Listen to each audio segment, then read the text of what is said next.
Mr. Goodrich. Have you seen Stephanie Howard? Yes, she was sitting here a minute ago and she had to go to the bathroom. She just wanted to go outside for a moment, and I told her that'd be okay. Okay, yeah, she stepped up for a minute, she'll be back.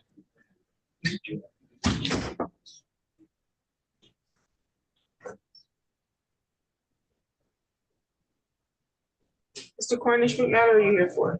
Judge, I'm here on Mark Payne's matter for Mr. Sartzi's trial. Along with Ms. Smith over there. He's in lockup though. Payne, not Sartz.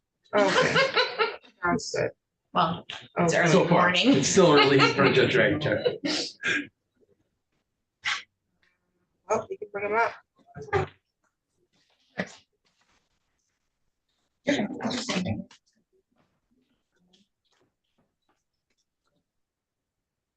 Oh, I'm ready.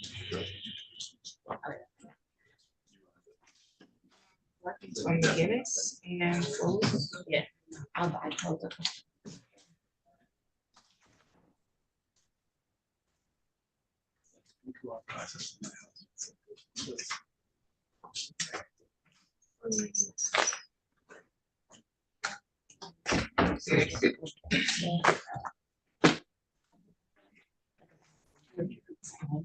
Okay, on the record, in the matters of the people of the state of Michigan versus Tristan McGinnis, file number 24-01883, and David Lee Solis, file number 24-01882. Council appearance. Good morning, Your Honor. Casey Markarian appearing on behalf of the people, making a motion to practice under Michigan Court Rule number 8.120. Good morning, Your Honor. Fred Blackman on behalf of both defendants. I am presently on Zoom and my clients are on Zoom also, Your Honor. Thank you. Mr. Solis and Ms. McGinnis, you can unmute your device, please.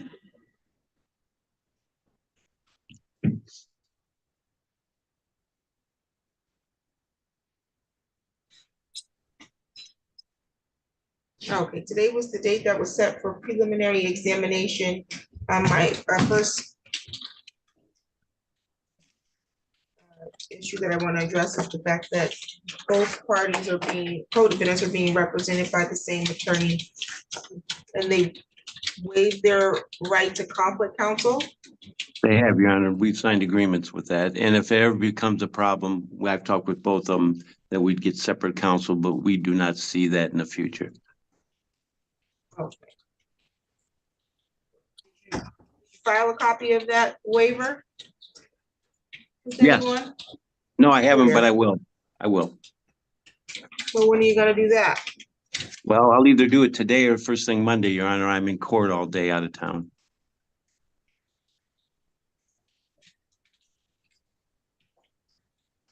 Well, you've been on this case for over a month. We should have had the waiver already. I'm not gonna let them waive this. I'm not letting them waive these files to circuit court without getting written consent for them to have the same attorney. Okay. Would the court allow us then to do it next week? Come back in and Yes, I'll do that. Due to that, I'll find good cause to go beyond the 21 days. So let's see. Looks like actually Solis is already beyond, they're both on beyond the 21 days. It says July 12th was the date. So we will reset these. No need to find good cause. August 29th and 9:30. August 29th at 9:30. Does that work for you, Mr. Blackman? yeah, it does. Can I do it on, can we do it on Zoom again? Absolutely. Okay, 9:30 would be fine.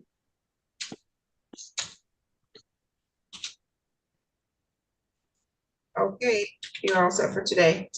Thank you. You're welcome.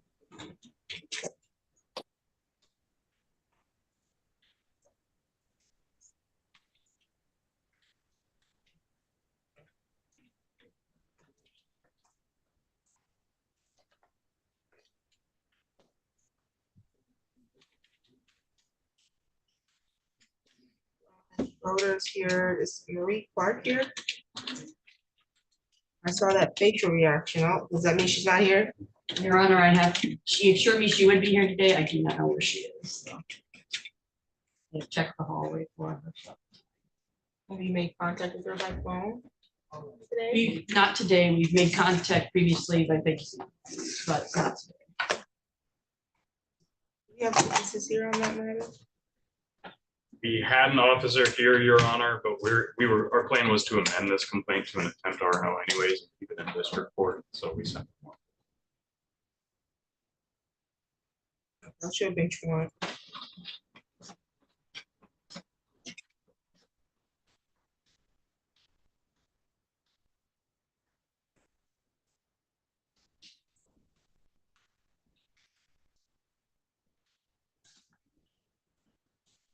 You said attempted RNO? Correct, Your Honor, on the RNO charge, and then leave the domestic violence that's charged.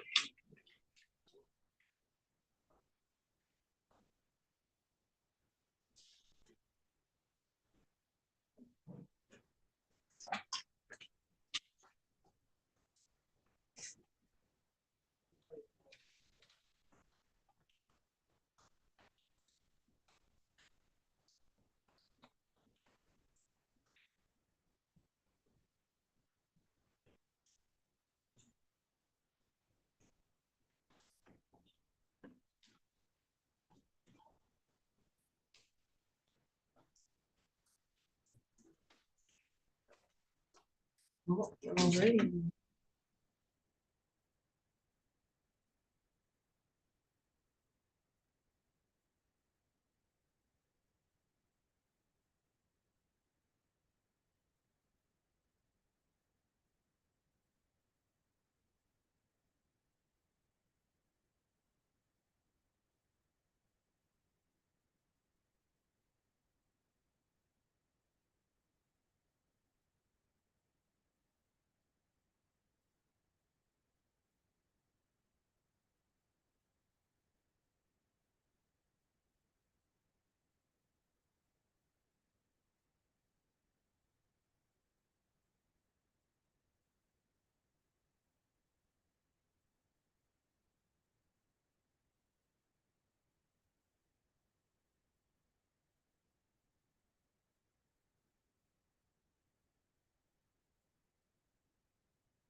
It's on the iPhone. Oh, that was started.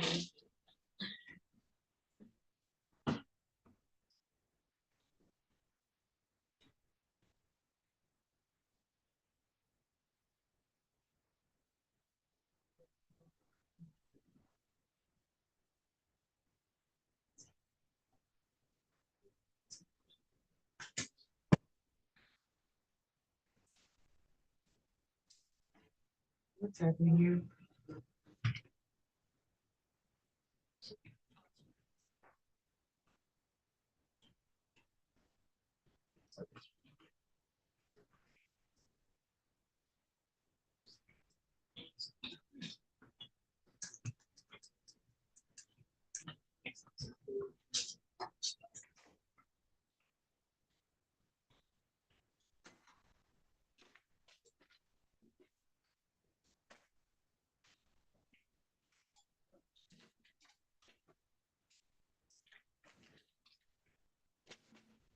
Yeah, the priest the mic, Jim. No. Oh, I'm sorry.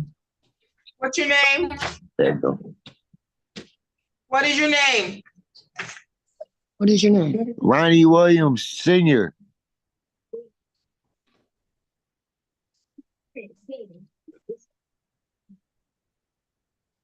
Where are you in my Zoom room? Why are you in the Zoom room? I'm a jury room. You're I in was my caught- why are you in my virtual courtroom via Zoom? I'm trying to see my son. Okay, you don't come into the virtual courtroom unless you're actually a litigant. And so you're not, you can come in person. The courtroom is open to the public. You can come in person though. You can't be here virtually, or you can watch it via YouTube. If it's Oh. live. Oh, okay. I'm sorry. Okay, you're all set, sir. Thank you. All right.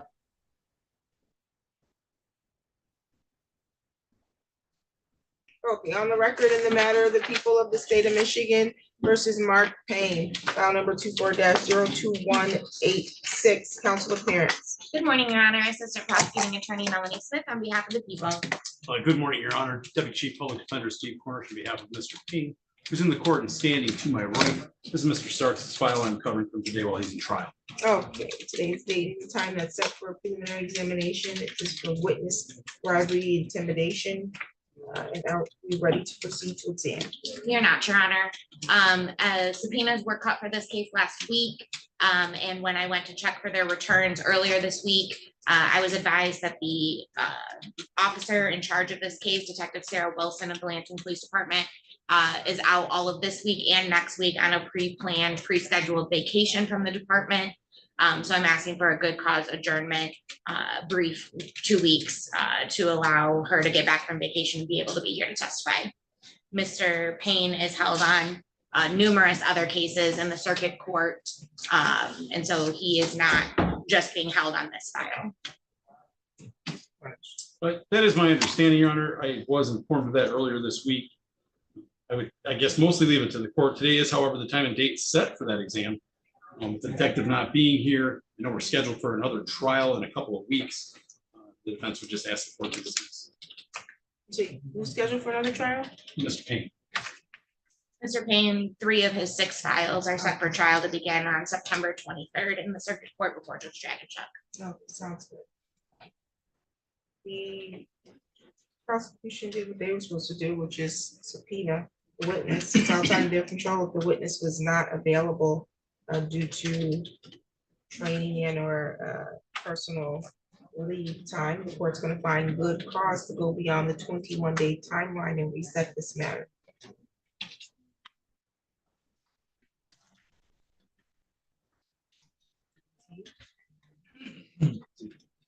October 17th, okay, 9 at 9 a.m.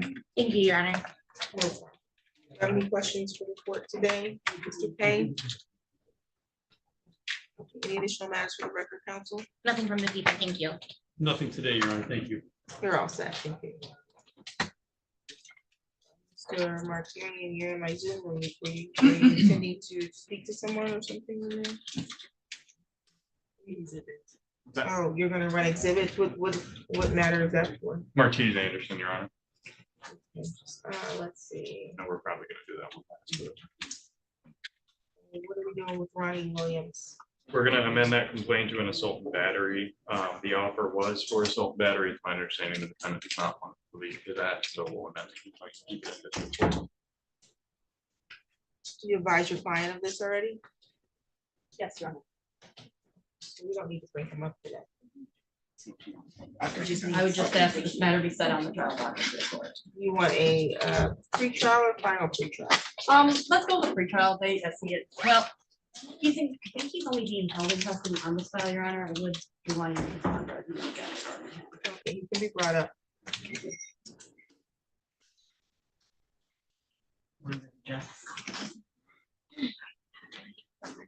Have a good weekend, Judge. Thank you. Thank you. Not sure I have this, something with it.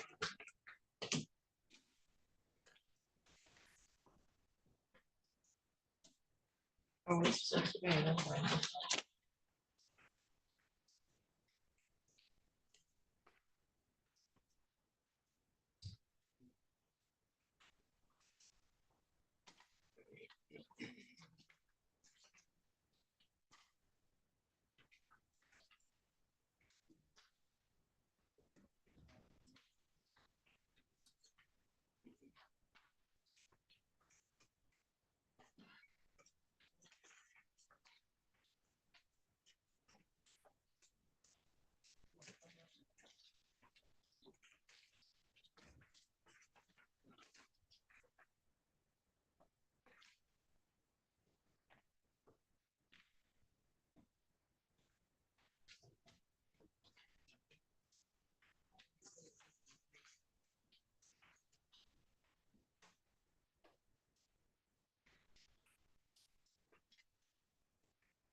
Whitney ran something, but what's this? On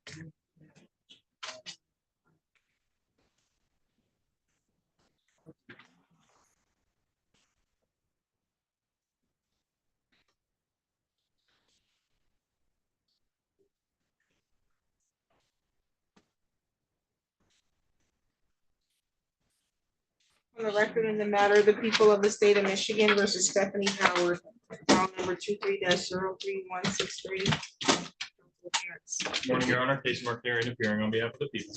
And Attorney Luke Goodrich from the Public Defender's Office here to represent Ms. Howard, who is standing to my right. How are you, Ms. Howard? Good, how are you?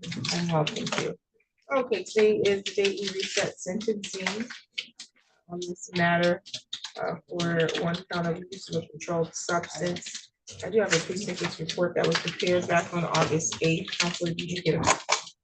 Yes, sir. You need to make corrections, update. You can make allocution. Thank you, Your Honor. Your Honor, when I first met Ms. Howard, she was in a very difficult situation where she had multiple active addiction issues and housing issues.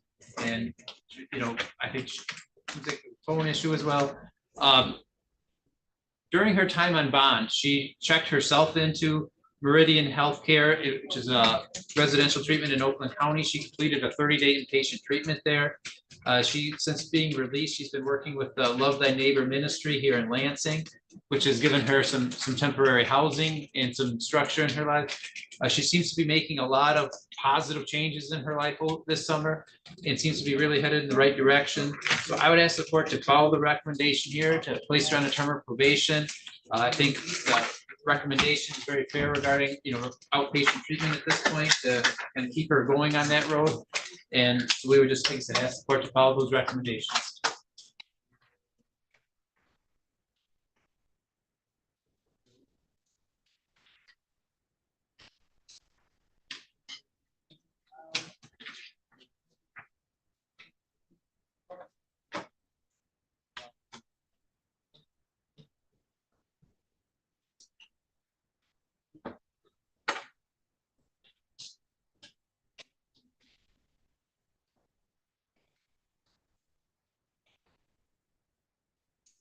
Mr. Lee Scott is present as well. You're Mr. Lee Scott? Yes. Okay, and you, I believe submitted a email to the court last week in support of Ms. Howard. I can't hear you. Yes, ma'am. Okay, and How do you know her? So at one time, she was a client through the program that we help the homeless and needy people that are in need. Also work through drug programs with different organizations such as the Pledge and New Creation Ministry out of Grand Rapids, Michigan, for programming for helping recovery and for future helping get employment and housing. I've been with the program now for about 8 years, ministry now, about 45th year in the ministry. This is a 24-hour job for me, and I've worked with her quite a bit, and I've helped her with a lot of different things that she needed. Work with in her own personal life.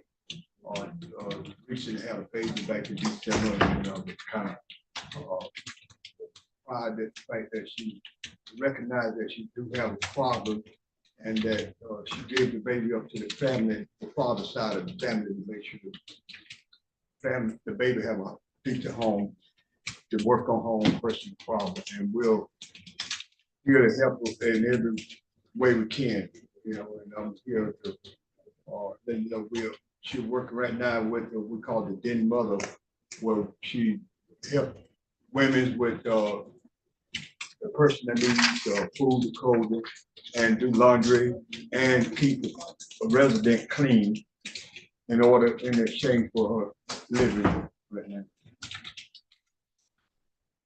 Thank you for sharing that information for the record on her behalf. Does your client want to make a statement at all? Just that I've been working as much as I can, do positive things, try to do different things in my life. Where are you working on? What? Where are you working? Where am I working? Yes. I don't have a job right now, but I've been working with them. Oh, when you say you're working, you mean you've been working on yourself, so you mean? Yeah. Okay, I just want to be clear. Yeah. That's And- good. Yeah, so pretty much that, and a lot of positive things for that, like, I don't know, but yeah, I was gonna say some things that we're doing, but we do like, I am able to do like some drug classes with them, and we're supposed to do a giveaway and stuff like that. We do a lot of stuff, like he already addressed that, and I'm really shy, I'm sorry. You're But- fine. Well, I'm happy to hear that you've experienced some positive progress, at least since the pendency of this matter. I think your attorney is attesting to that, and like Mr. Scott is attesting to that as well. I've reviewed the pre-sentence report and the recommendation. I've also gone over your prior criminal history, and I think that the recommendation is appropriate. I think it's undisputed that you have a substance abuse issue that you're seeking to address, and the court wants to give you some guidance and supervision in order to help you continue on that path. So with that being stated, the court will adopt the recommendation. Your sentence will be for 6 months of probation. While on probation, you're not to use, purchase, or possess alcohol, marijuana, or any controlled substance unless you have a valid prescription. Do you understand that? Yeah. You're not to be at any bars or any nightclubs. You will be required to submit to random preliminary breath testing, and you have to pay the cost of that. Do you understand that? Yeah. Do you know how you're gonna pay the cost of that? I do not, but Yeah, you should have spoken about that with your attorney, because if you want to do probation, there's a cost associated and you're responsible for it, okay? But you're also going to be required to obtain and maintain employment while on the course of probation, and you need to provide evidence of that to your probation officer, okay? You're not to possess a firearm, weapon, or ammunition of any kind. You understand that? yes, ma'am. You're not to engage in any assaultive or threatening behavior. I am going to order that you participate in intensive outpatient treatment. in a 12-step meeting. By verification as directed by your probation officer, okay? Yes.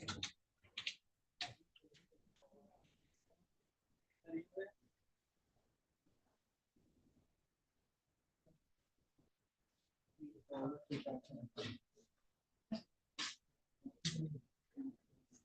you have any questions about your condition so far?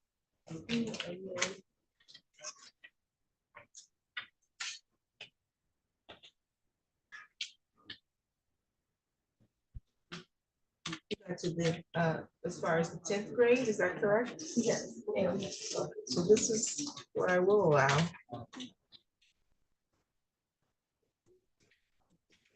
You are either gonna obtain employment or you're gonna get enrolled and show proof of your participation in a GED or a high school diploma program, okay? Okay.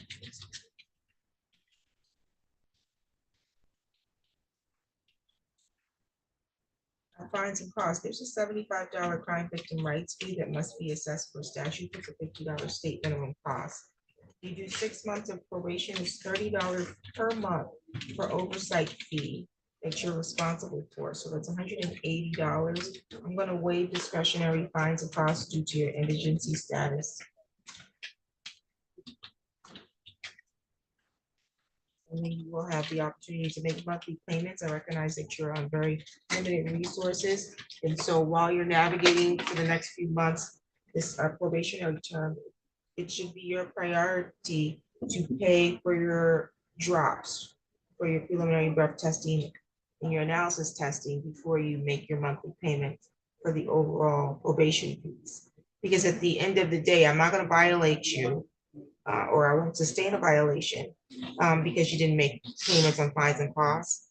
But if you don't go get your testing done, I'll have to violate you and put you in jail. Understand that? Yes. So pay that first at the end of probation. If what we're dealing with is you've been compliant other than paying the fines and costs, then I can address that another way. Let's see.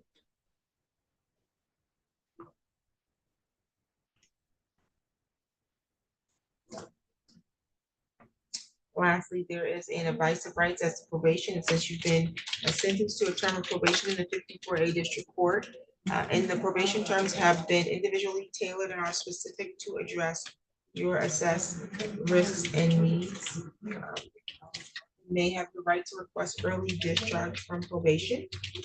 In order to do that, you would first need to complete all of the programming that's ordered by the court and not have had any violations within the 90 days preceding your request for early discharge. Do you understand that? Yes, ma'am. Your probation officer can make the request on their own, or you can make the request using the NC 512 form, which is the notice regarding eligibility for early discharge from probation. That form is located on the court website, or you can get it from your probation officer. If you file your own notice for early discharge, it's your responsibility to file a copy with the court and serve a copy on the prosecutor's office. The prosecutor's office has 14 days from receipt of that notice to file any written objection to your request for early discharge, okay? Yeah. You have any questions about that? No, ma'am. If I set it for hearing for some reason to address your request for early discharge, you have the right to hire an attorney to represent you. You do not have the right to appoint counsel for any hearing for early discharge, okay? Questions or concerns about probation at this time?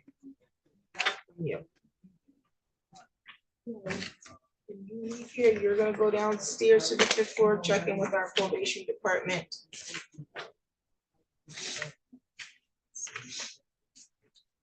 So they can make sure they have accurate information for you.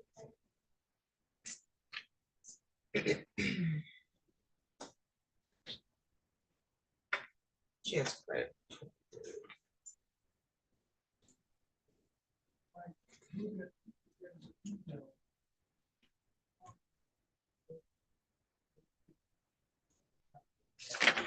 The additional matters for the record, counsel. Nothing further from the people. Thank you. No, Your Honor, thank you. We're all set, man. Thank you. Have a seat and we can get you downstairs in just a moment.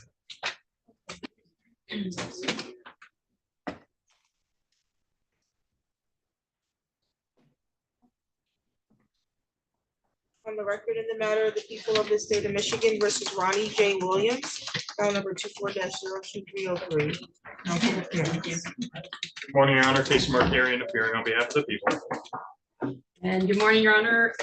Assistant Public Defender, Aaron Schroeder, on behalf of Ronnie Williams Jr., who is present and standing to my right.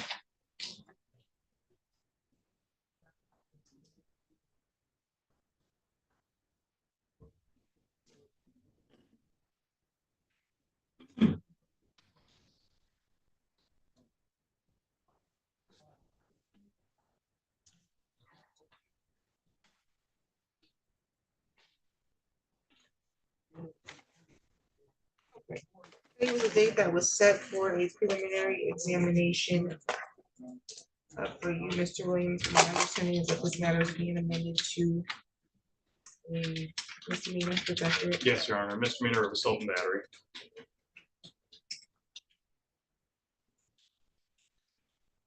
So for that reason, this matter is going to be rescheduled on the misdemeanor docket. And counsel, you said you wanted a pretrial or a final pretrial? Let's go for a pretrial for the moment.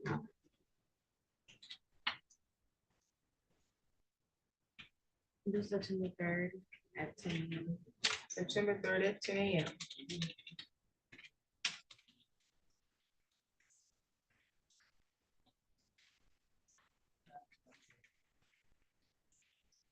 That was 10 a.m. Yes.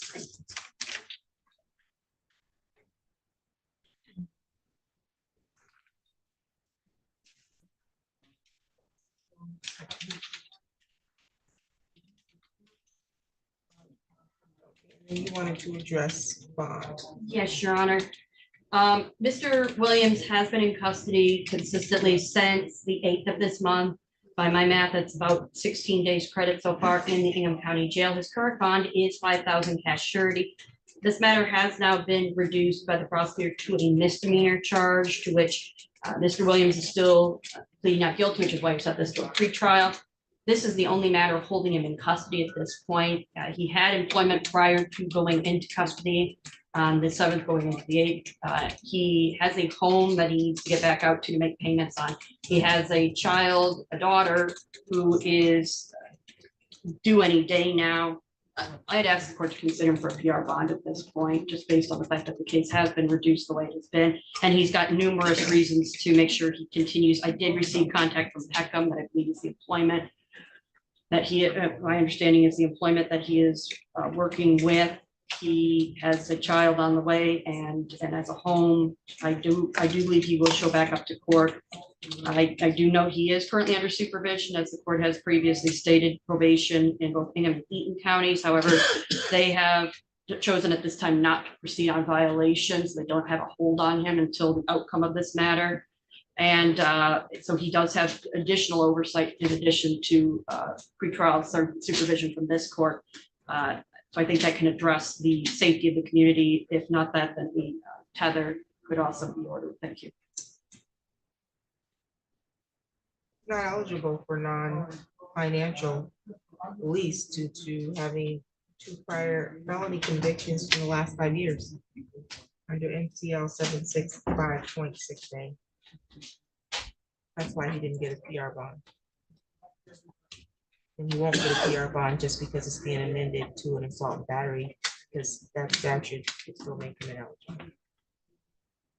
I thought that the statute allowed the court to actually make the change. It just was the initial bond that could not be a PR bond. I heard bond motion last week. I recognize it's being downgraded to an assault and battery, but it's other factors in addition to that the court has to consider when it comes to the safety of the public. He's currently on probation for the 30th Circuit Court for weapons carrying concealed. Is that correct? Yes, Your Honor. Currently on probation for the 30th Circuit Court for aggravated domestic assault and battery, correct? Yes, Your Honor. It also says that he has active probation out of 56A, malicious destruction of a personal property, correct? Yes. And then he was convicted in 2018 of weapons carrying with unlawful intent.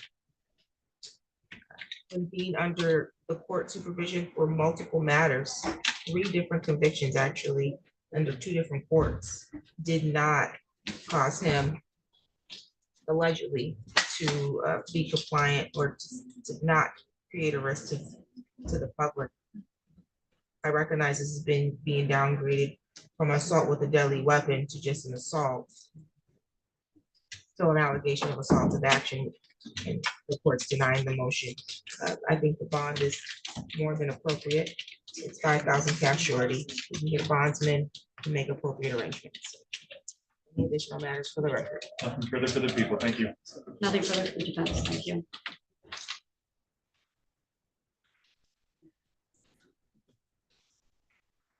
Thank you, Your Honor. You're welcome. We can bring up Anderson. Do we have Roca here? Roca? Yes. Are we running an exam? No. This will be a On the record in the matter of the people of the state of Michigan versus Dominique Roca, file number 24-01787, council appearance. Morning, Your Honor. Case Markarian appearing on behalf of the people. Your Office of Assistant Public Defender for Mr. Roca. Okay, Davis, the date set for preliminary examination, and there's going to be a plea? Yes, Your There Honor. is, Your Honor. May I approach? Yes.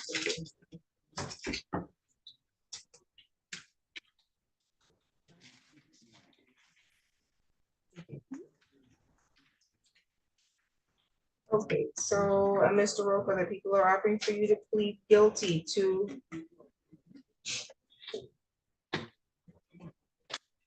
amended count 2 of use of a controlled substance. Under MCL 333.74042A, that's a misdemeanor, maximum penalty 1 year and or $2,000 in fines. You understand that? You would like to accept that offer today? Please raise your right hand. Do you solemnly swear or affirm the testimony you're going to give is the truth and the whole truth under the penalty of perjury? You can put your hand down. This is your signature, sir? You read this document? You understand the rights listed here? Do you have any questions about these rights? And are you willing to give each of these rights up today in order to plead guilty to the amended count of use of a controlled substance? And so that means you're gonna give up your right to the presumption of innocence. You're innocent until proven guilty, and you have the right to require the prosecution prove your guilt at trial by proving each element of the charge or charge being brought against you beyond a reasonable doubt. You have the right to remain silent at trial and not have that silence be used against you. Or you can waive your silence in trial and testify if you'd like. You have the right to subpoena witnesses to trial to testify on your behalf. You have the right to see, hear, or question any of the prosecution's witnesses at your trial.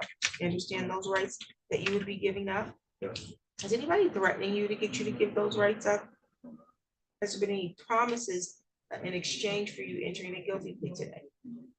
Are you currently on probation or on parole? No. You understand that if you plead guilty, that it could result in a conviction that you may need to report to your current employer. Yes.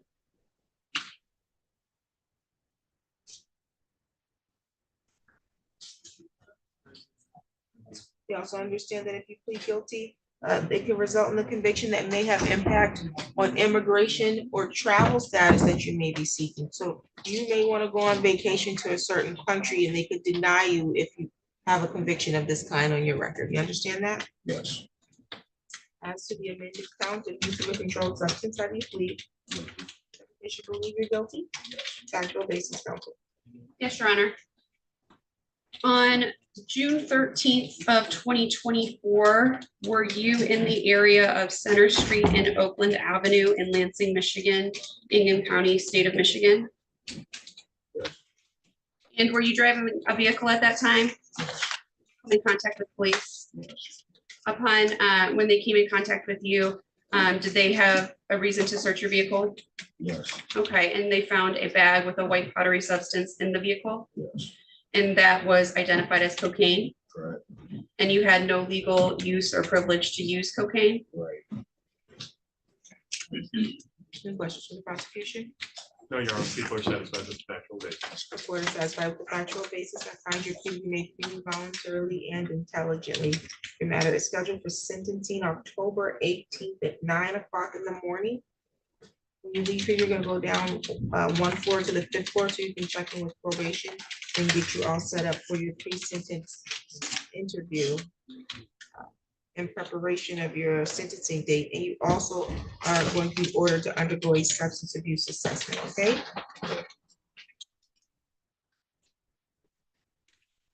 So at the address on Durant? Correct. Okay. Do you have any questions for the court at this time? Any additional matters for the record, counsel? Nothing for the people. No, Your Honor, thank you. You're all set.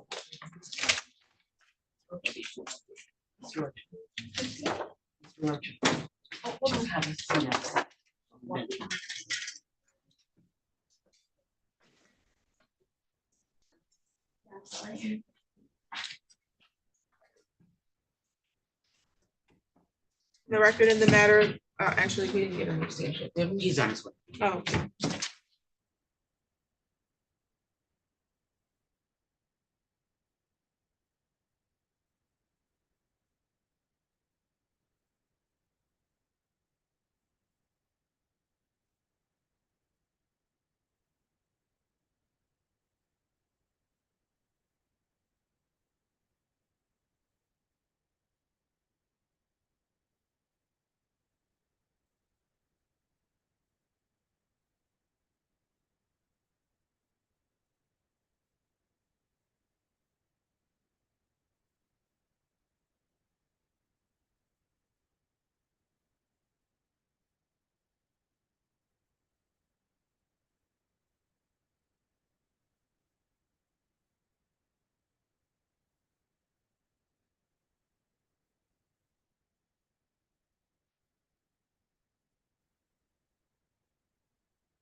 Versus Martine Anderson, file number 24-02141. Council appearance. Morning, Your Honor. Case Mark Aaron appearing on behalf of the people.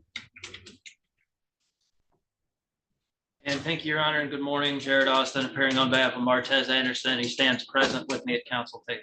How are you, Mr. Anderson? Okay. let's see. It was the date that was set for a preliminary examination. Are we ready to proceed? Yes, Your Honor. Yes, Your Honor, there's just a couple issues I'd like to address on the record, if I may. You can do so at this time. Yes, thank you, Your Honor. I've met with Mr. Anderson 3 times. prior to this. I did go out and made 2 attempts yesterday to speak with him at the youth center for final preparations for a preliminary examination. I was told that he did not wish to speak with me. I have my suspicions. I don't know what that's about, but I did want to make a record of that. And second of all, Your Honor, my understanding is there's going to be multiple witnesses today, so I would ask the court to order sequestration. Sequestration is granted. Did you want to respond to anything he said before I respond? Yes, Your Honor, we would just ask for the exception of Detective Martha McGonigal from the sequestration witness, as she's a necessary witness to the case. Further, Your Honor, I did just want to make a record that I understand there's a lot of family here on both sides supporting each parties. I just wanted to make a record that my intent is to play some videos, show some pictures that might be disturbing today, and I just wanted to give everyone a fair warning. Okay, thank you for that. The exception is of course granted. Mr. Anderson. You refused to talk to your attorney, is that correct? Someone advised you to do that? You made that decision on your own? Do you care to share with the court why you refused to talk to your attorney in preparation for formulating your defense without telling me anything that could be used against you? Because of what?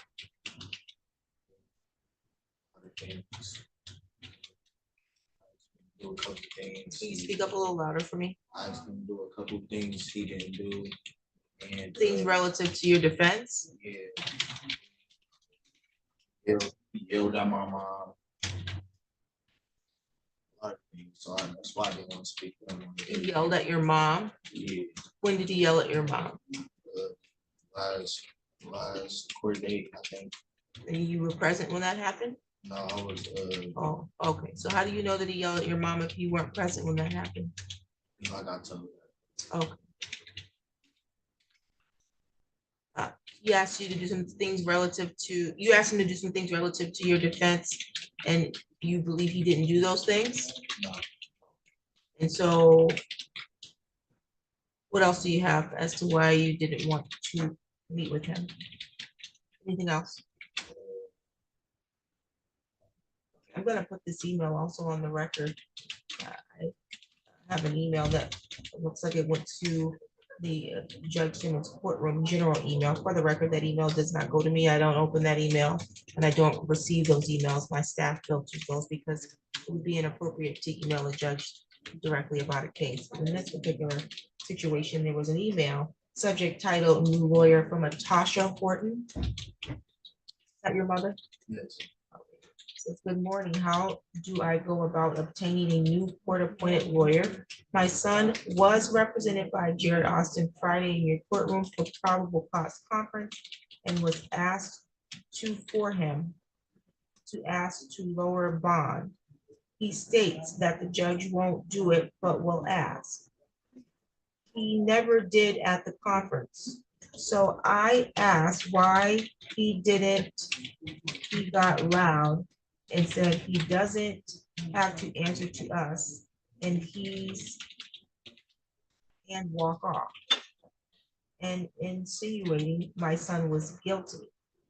Who is he representing if he feels like that? My son is a minor and has asked him to do things that he has never did them. I feel he's not working for him and he's not going to put my son in a bad spot. Is there Tasha Horton here? There Tasha Horton? Can you please stand up? Did you send this email? Yes. Okay, you were present last week? Yes. Okay, and so you interacted with Mr. Austin? Yes. Okay, and what was your interaction with him? I had talked to him on the phone the day before to see if he can lower bond and He can't lower bond. Actually, I'm sorry.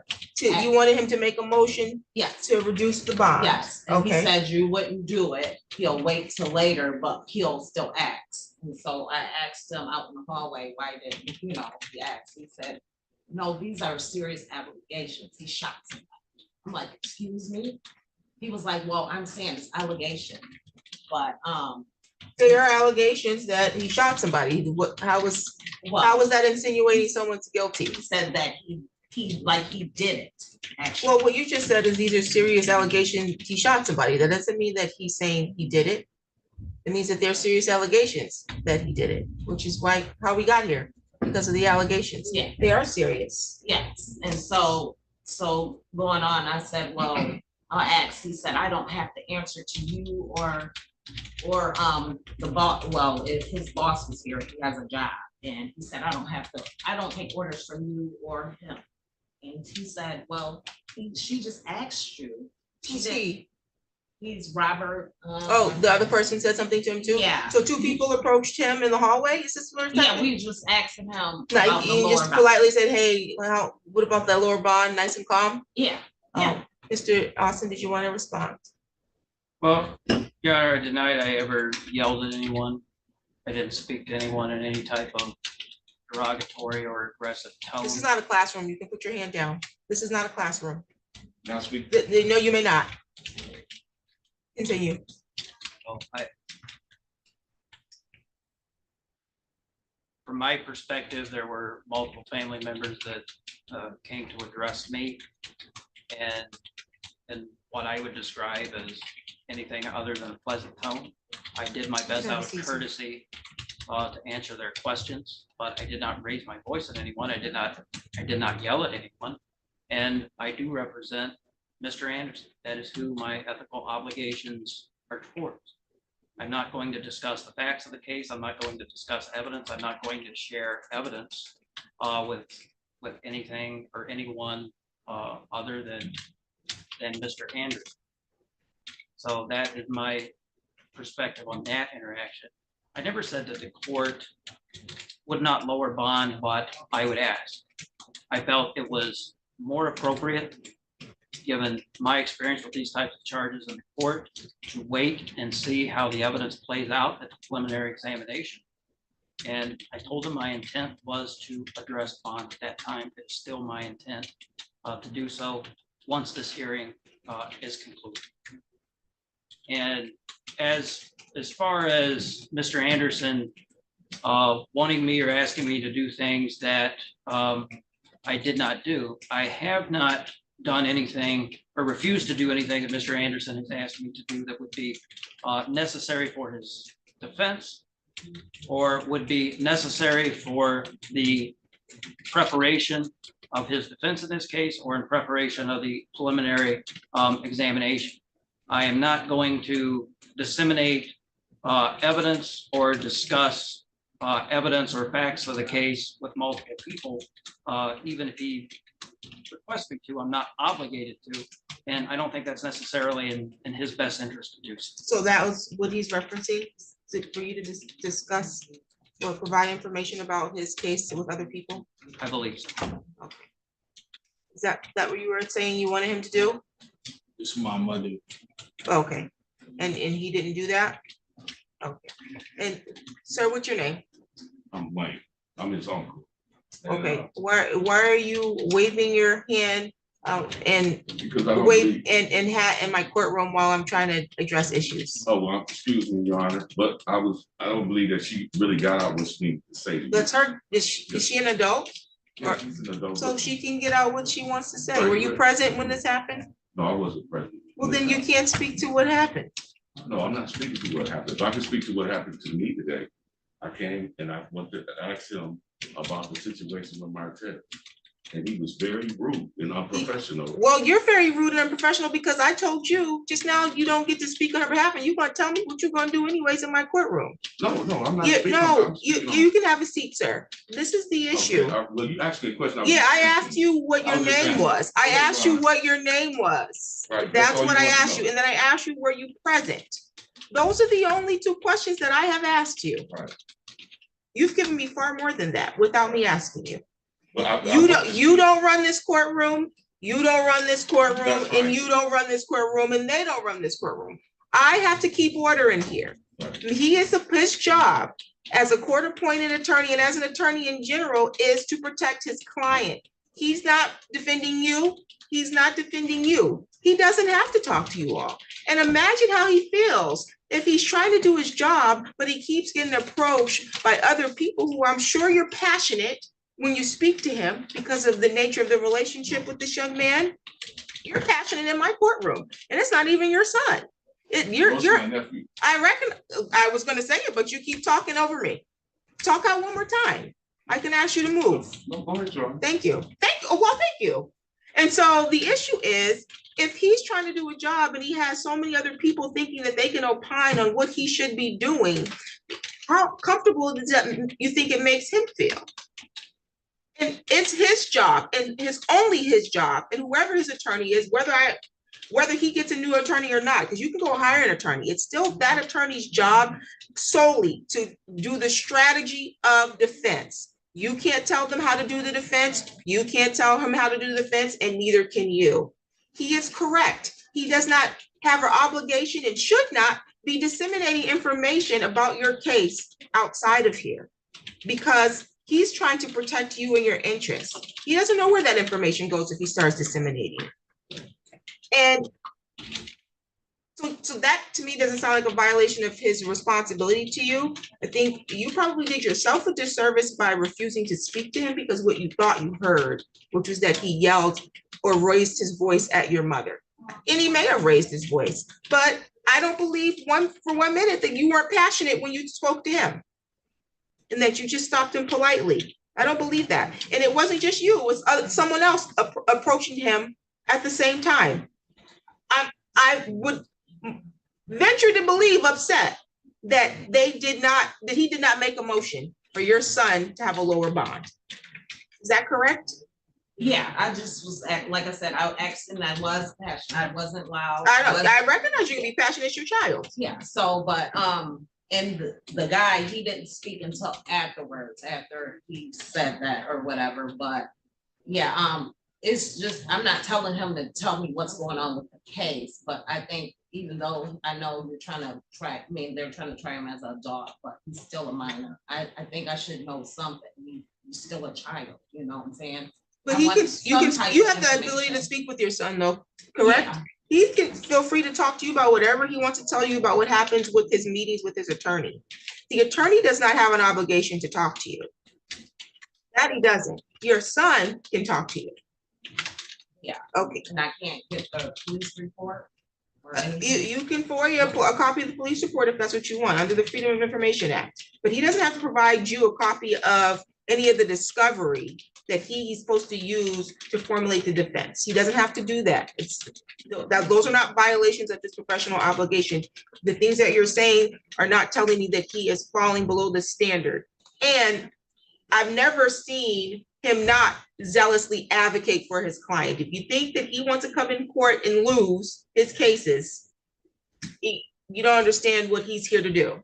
He's here to protect his rights. Oh, yeah. And protecting his rights may mean that he can't talk to everybody about what's going on.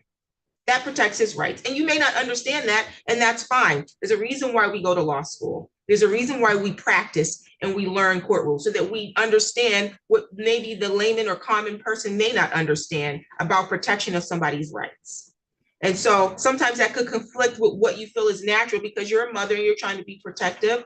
I don't believe that you can't make a motion to get a new attorney anyways. He's the only one who could make that motion. I got your email, so I wanted to address it. And then hear out what you believe was insinuating that your son was guilty. Based on what you said and even what he said, it doesn't sound like that was the insinuation. It sounds like what the statement is. These are very serious allegations that he shot someone, which is how we're here. Those are the allegations. Yes. And he's innocent until proven guilty. He didn't say that. He said he shot someone. I mean, maybe, okay. And so you said that there's parties on both sides that's here? Family members on both sides and support, yes, Your Honor. Okay. Your Honor, may I be heard? You may. Just wanted to put on the record some. Then you can have a seat. Some communications I had with Mr. Austin regarding this case. Although my opinion doesn't mean much in the sense, it is my opinion he is advocating for his client. We had a slight hiccup with subpoenas going out on this case. I sent an email to the court staff yesterday. Originally, I intended to seek an adjournment today because of that hiccup. Due to some work of the Lansing Police Department, we were able to contact witnesses and get them here for court on behalf, so I withdrew that. In between that, I did speak with Mr. Austin. It's my understanding, not only was he going to object to the adjournment and try to have this case proceed, he was also going to ask for a bond motion today, regardless of how. I think he indicated we're dealing with a minor being charged with some serious charges. He was just, I think he was arraigned August 31st, and he's being detained at the youth center. The bond as set, I don't see, based on what I see here, by Judge Buchanan, it seems appropriate considering the charges. Mr. Austin's been before me, I don't know how many times. You've been before me, I don't know how many times. I was not gonna amend the bond before his preliminary examination. So there's a reason why they're here to do the strategy. And he can take what you're saying or what your requests are into consideration. And you should make an effort to work with him to help formulate the defense, not create consternation or tension between people who are supposed to be here to support this minor. That wasn't. Yeah, I'm sure it wasn't. You're a passionate mother. So I know that I'm sure it was not your intention, but I can understand also, I used to be a defense attorney, a public defender. So I can understand how it would be if I'm trying to navigate a defense for my client and I'm getting stopped in the hallway by people I don't really know who are very passionate because they have demands of things that what they think should be happening. So I can understand how that could get misconstrued. I'm sure Mr. Austin's going to work better with communicating with you within the realms of his professional responsibility as to how things are moving, because you are dealing with a minor here, but he can't just start giving you evidence and other information. He can't do that, okay? Sir, did you have something else you wanted to share? I can speak now? I'm asking you a question, otherwise. Yeah, I mean, never Okay, you can be removed. mind. I remember myself. Thank you.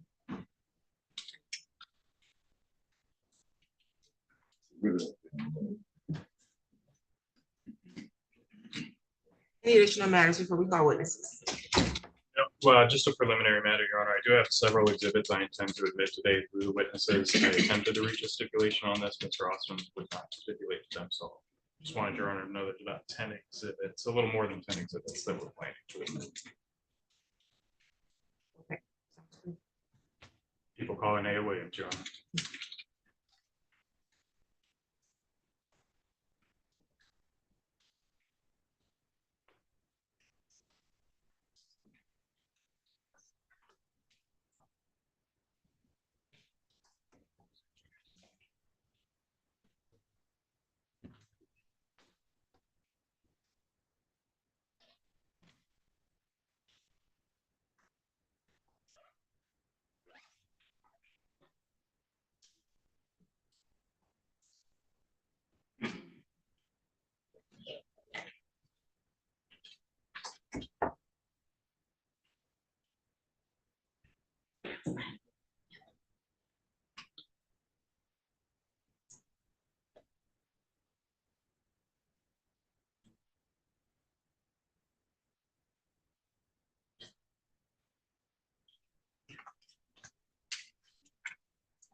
You raise your right hand. You solemnly swear or affirm the testimony you're going to give is the truth and the whole truth under penalty of perjury. You can have a seat. The microphone that's in front of you, that microphone is not going to amplify your voice, that's first and foremost, okay?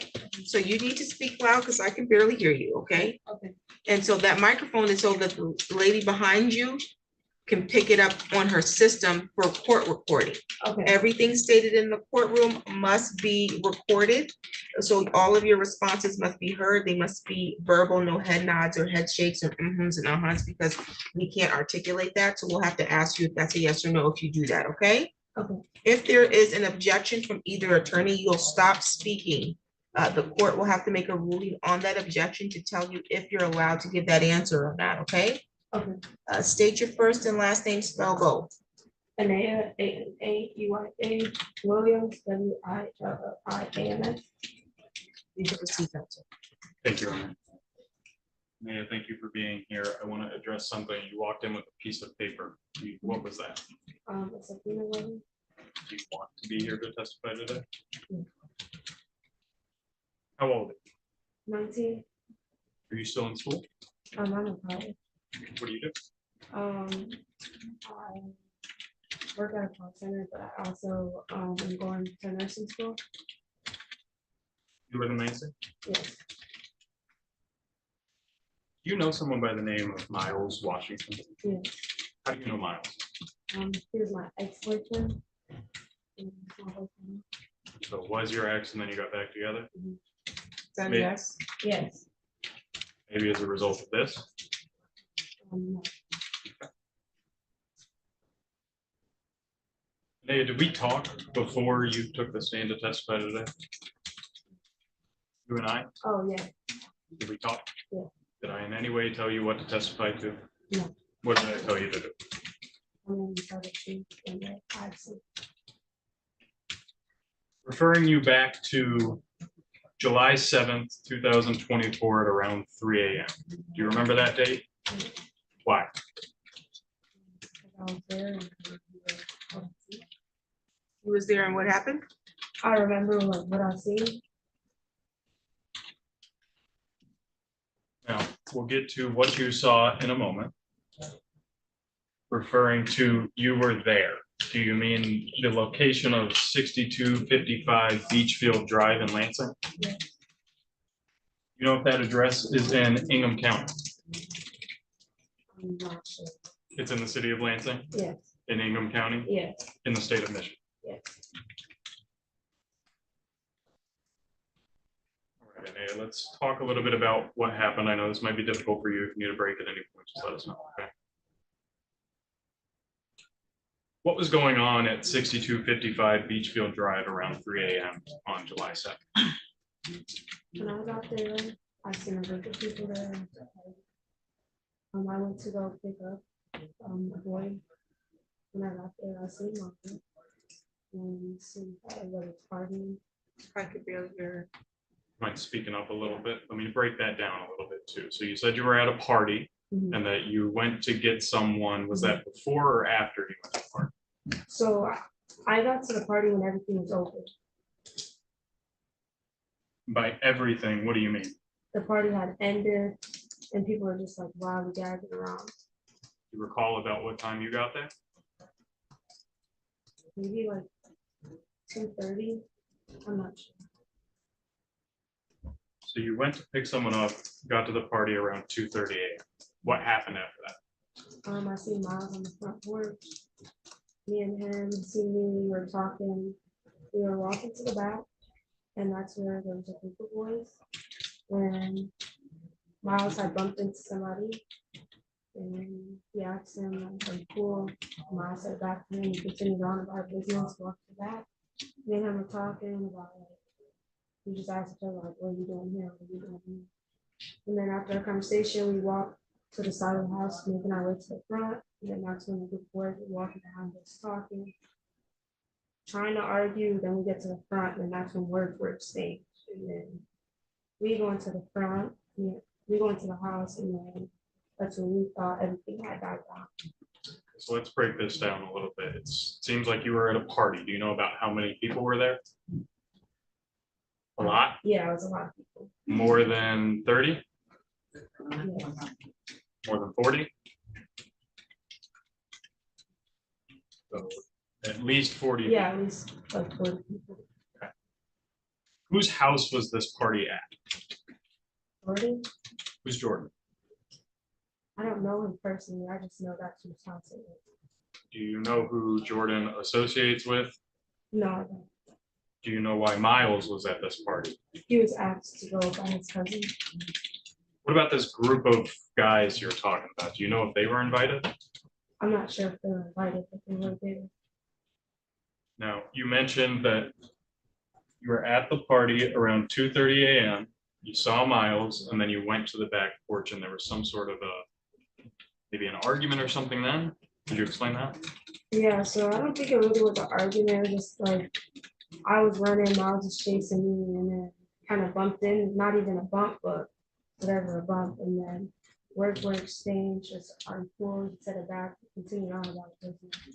And then when we were walking to the front, that's when more words, we were getting followed by a group, more words were exchanged. And that's the front porch. So just words at this point, though, Yeah. right? Mhm. So after you tried to, well, I won't put words in your mouth. Were you attempting to get away from these people when you walked around to the front? Yes. After you tried to get away and they continued to follow you, arguing, Yes. what happened? Words were exchanged. You go into the house, me and Miles, and we look at you. We go into the house, thinking everything's yesterday, and I was about to leave, or we go out the back door to leave, and then that's when things got even more escalated. More boys came, and that's when we started fighting. Let me stop you there. You said that you were with you and Miles at someone's house named Jordan, but you've also mentioned a group of people you were with. Yeah. How so many we- people were you? 5. Who were those? If you remember. Marcelo, James, and Miles. So we have yourself, Montrell, James, Tina, and Miles. Yes. I'm assuming Tina's a female. Yes. The rest of them are guys. Yes. We've got 3 guys, 2 girls. Yes.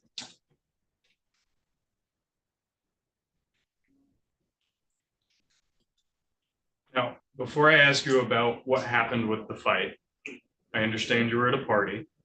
Were you drinking? No. You weren't drinking. No. Do you know if other people were drinking? Yes. Do you know if other people were using any other substances or anything like that? No. So now we're at the point where you said that you went back inside the house with your group of people that we've identified, and you tried to go out the back, and those guys followed you around the house again. Is that right? Yeah, so we were in the house, and when we were on the back porch, we just seen a group of people coming towards us, which were guys. When you say they were coming towards you, were they trying to shake your hand and say hello? What were they doing? No, with aggression. With aggression. What do you mean by that? Like, it wasn't like they were trying to come and talk to us, it was like they were coming to press an issue. Are you familiar with the term squaring up? Yes. Did anyone square up? Yes. Who squared up first? Whoever, I don't know who the boy was in the front that started it, he squared up first, and that's when we started fighting. So Miles, the fence jumped off and started fighting boys, and all the boys were in him and started jumping. I'm supposed to speak in another language because I have no clue what she's saying, and she's talking really low and really fast. Yes, Your Honor. So if you could just slow down a little bit, maybe pretend like you're trying to talk to the back of the courtroom rather than Okay. just me. Does that make sense? Yes. Okay, tell us again what you were saying about who squared up first, how this incident started. Whoever the boy was in the front that came with the aggression, he came and jumping on one of the boys that we were with, and then Miles jumped off the porch to his defense, and then that's when all the boys started jumping on Miles on the side of the house. Now, let's explain that a little bit. So you said Miles jumped to his defense. Who's he? No, so what I mean by that is when all the boys had walked up, they already walked up, squaring up, trying to fight, so he was fighting back. How many boys approached Miles when he was by himself? Maybe like 10, Somewhere around 10? yeah, maybe not. And all of them seem to be approaching in an aggressive manner. Is that fair to say? Yes, Looking to fight. yes, So it was Miles versus all about 10 of these people. yes. What happened after Miles got off the porch? They're on the porch, they were dragging him, hitting him, kicking him in his head. Having over there, seemed to be more boys that came. At that point, that's when Miles is on the ground, they just keep hitting him, whatever. Miles gets up, we're trying to leave, they're walking pretty much to the front of the house. And it's me and Miles and Martrell at that time trying to walk to the house, and then that's when more words were exchanged. Let me break that down a little bit more. It sounds like, well, are you familiar with the term getting jumped? Yes, Would you say Miles got jumped? yes, By how many people? maybe like 10 boys, You described him getting kicked on, stomped on. Was he on the ground? yes, So people were kicking and stomping on him when he was on the ground. yes, About 10 boys. yes. And then somehow the fight got separated. Mhm. Miles got back up and you walked away. Yes. What happened after you walked away with Miles and Martell after the fight had been separated? After that, words were being exchanged, we're walking back, Words with who? Martrell and 2 of the boys. We're gonna Let's try and say who those 2 boys are. Do you know who they are? Tez and James. James. You've identified someone as James. Do you know James? I don't, So you don't know James. I don't know. How do you know his name? Social media, Do you know what social media accounts James has? Did you look at them? How did you go about finding? on Facebook. Is James his first name or last name? Do you know? I don't know. This person you've identified as Ted's. Do you know who that person is? Yes. How do you know that? And I went through a friend or somebody that my sister is associated with. I've seen him multiple times on plenty of occasions. Multiple times prior to this incident. Yes. You've seen his face exposed? Yes. This night at the party, the person that you identified as Tez, was his face exposed? Yes. Did you see his face? Yes. Was this the same person that you knew as Tez? Yes. Do you know Tez's full name? Yes. What is it? Myself. Last name? Do you know? Mhm. That person you've name identified as Martez, are they here in the courtroom? If you could please point him out and identify him by an article of clothing he's wearing. Please, Your Honor, let the record reflect the witnesses identified. Any objection to identification? Without objection. Identifications noted. All right. And we've identified a person named James, the defendant, Tez, and that some words were being exchanged between the friend Martell and them after the fight got separated. Yes. What happened next? I seen, as they're talking, we're trying to walk back. I see him with the gun in his hand trying to swing it. Whose hand? Martell. So you see Martez with a gun in his hand now. Yes. Did you see one before? No. Do you know where it was? Mm, Do you know where he pulled it out from? his pants. Would you say it was concealed on his pants? No. You wouldn't say it's Oh, concealed? yes. So he pulls the gun out from his pants that you weren't able to see before. Yes. Then what happened? He tries to hit Martrell, and then from there, when I see that, I ran off. Tries to hit Martrell how? And try to like swing at him like that. Do you know what a pistol whip is? Yes. Was he trying to pistol whip Martrell? Yes. Then what happened after he tried to pistol whip Martrell? I ran off, and then that's when I heard 4 gunshots. You heard 4 gunshots. Yes. Did you actually see the shooting itself? No, I didn't know. Was your back turned? Yes.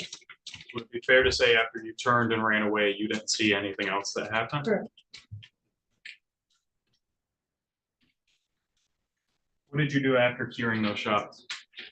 I was under the little parking thing, and I see Miles, and I ran to Miles and helped him. And Can you describe how Miles appeared at this point? he was laying on his stomach under a car, saying that he was shot.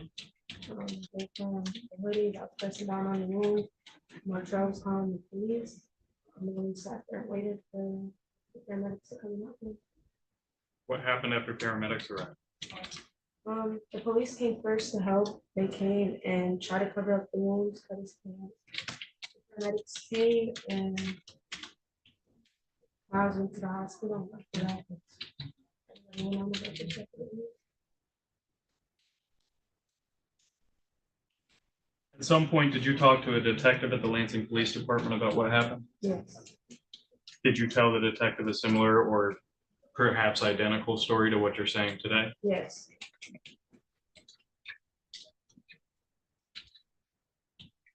This person that you know as Martez or Tez, do you know if he has any social media accounts? Yes. Do you know what names those accounts might be on or what platforms? Tez? Would you recognize a printout of his Facebook page if I approach you with it here today?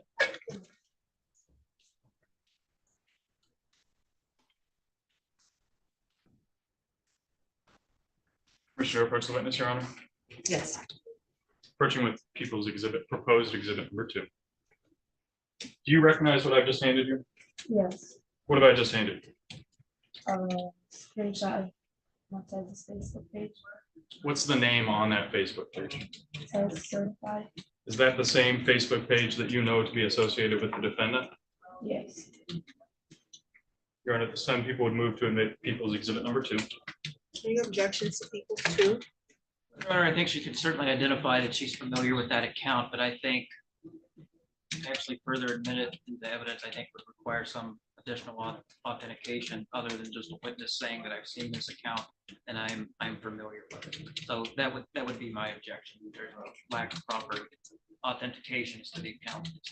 You could address the objection. Yes, Your Honor, the authentication can be made by someone who has personal knowledge, so long as they state that on the record. She has stated she has personal knowledge of the defendant, his Facebook account. She stated the name of it, that it was Tez before I approached her with it.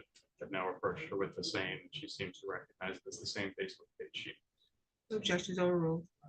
People's 2 is admitted. Thank you, Your Honor. Now that name on that account, what is it one more time? Tez certified. Your Honor, permission to approach with people's exhibit number 3. Yes. Witness with the same. Do you recognize what I've just handed you there? Yes. You know what platform that's from? Social media platform? Yes. What platform? Instagram. And what is the name at the bottom in the reply bubble there? Certified _Tez. Do you recognize anyone in that photo? Yes. Who do you recognize? Martez. Which one of those 2 people in that photo on people's exhibit number 3 is Martez? The boy in the back, the black female, in the blue jeans. The white shoes. Your Honor, at this time, people would admit exhibit number 3, people's exhibit number 3. Any objections to people's 3? Same objection to the previous exhibit, Your Honor. I anticipate the same. Same response, Your Honor, as well. Objections overruled. People's 3 is admitted.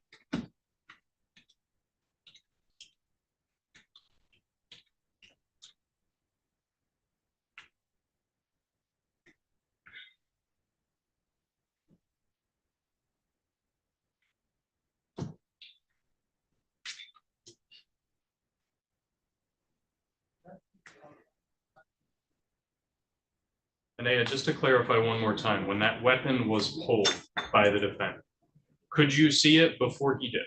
No. Where was it? In his face. So not visible to anyone around. No. And then he pulled it Yes. and used it. Yes. Thank you, Your Honor. I have no further questions for this witness. Permission to approach and publish people's exhibit numbers 2 and 3. Permission granted.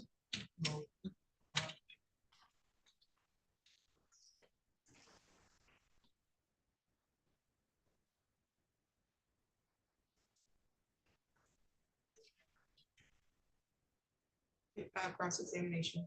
Yes, thank you, Your Honor. Morning, Ms. Williams. So as I understand it, you arrived at this parties, it was kind of dying down. Is that correct? Yes. Was that planned? Was that your intention, or did it just happen that that's when you arrived? My plan was to go and pick somebody up with no party or anything. I was just there to pick somebody up. You were there to pick them up from the party as it was ending and taking them home, essentially? Yes. And this is well past midnight when you arrived, is that correct? Yes. And safe to say it's rather dark out, is that correct? Yes. And where all this was happening at, was there any like porch lights on or street lights or anything like that that may have been illuminating the ground or the yard where this was occurring?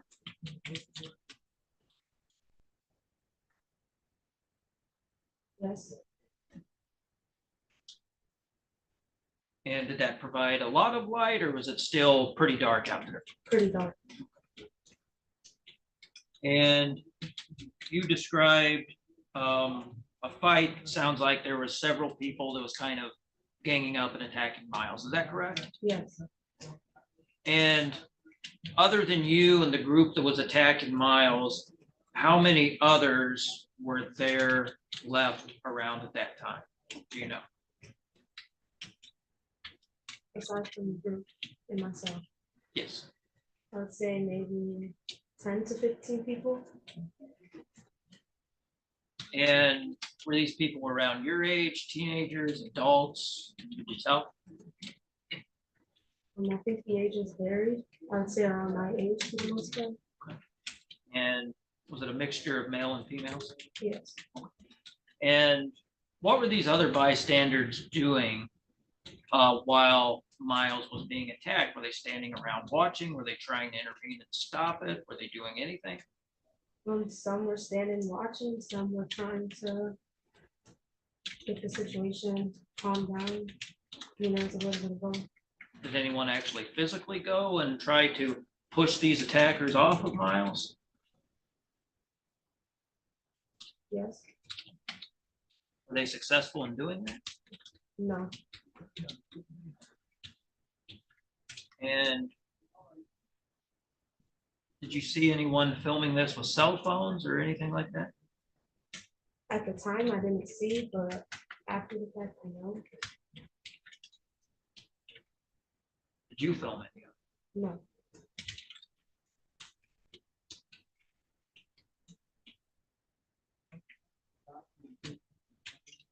And you were talking about a gun and seeing gun. Did you actually see Martez pull the gun from his pants? Is that your testimony? Yes.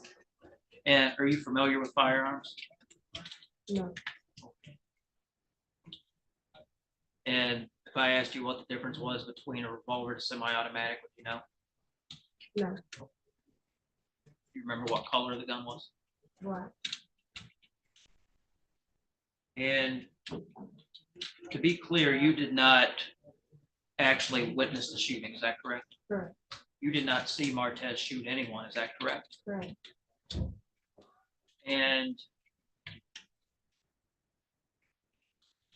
just right before you heard the shots, what was kind of your going through your mind at that point? Were you scared? Were you panicked? Were you something else?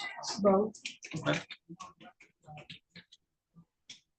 Rather startling event, is that safe to say? Yes.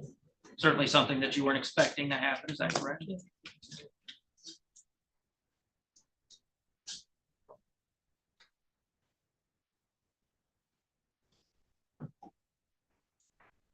And these social media pages that you were describing, you said you recognize them as Tez's social media accounts, is that correct? Correct.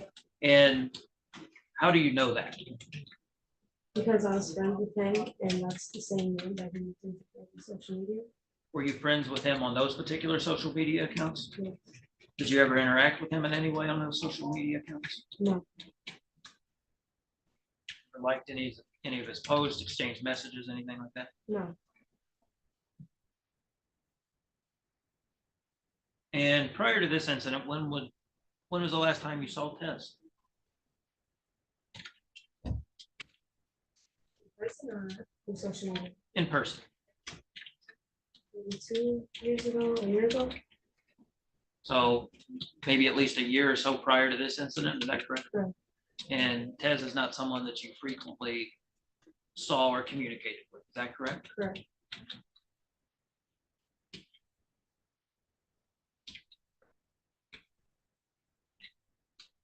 Is there anything particular in your mind that stuck out to you about the clothes that Tez or Martez was wearing? That Yes. A black Nike hoodie. black Nike hoodie, is that what you said? Yes. Was there other people there that night wearing hoodies? Yes. Were other people there that night wearing dark clothes or dark hoodies? Yes. And you said you're back in a relationship with Miles, is that correct? Yes. And have you spoken between the two of you about this case and about what happened? More than once? No. Just one time? When would that have occurred, that discussion? When everything happened. Excuse me? When everything happened, So in other words, that day or that night? I would say a couple days after.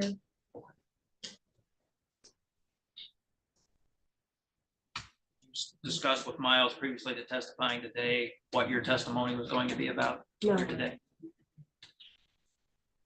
You have any discussions with him about what he might be testifying about? No. You reviewed any police reports or any statements that you or anyone else made prior to testifying here today? No. Besides the paper that I had. Besides what? The paper that I had, and it's the only paper I see. And that's a subpoena, is that correct? Correct. It doesn't contain any witness statements or anything like that, correct?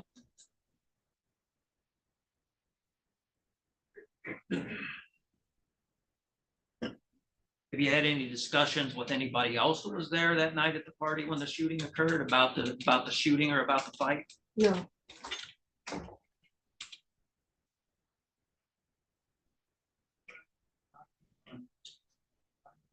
And the gunshots that you heard, were they real close together in time, or were they kind of spread out? Close to them.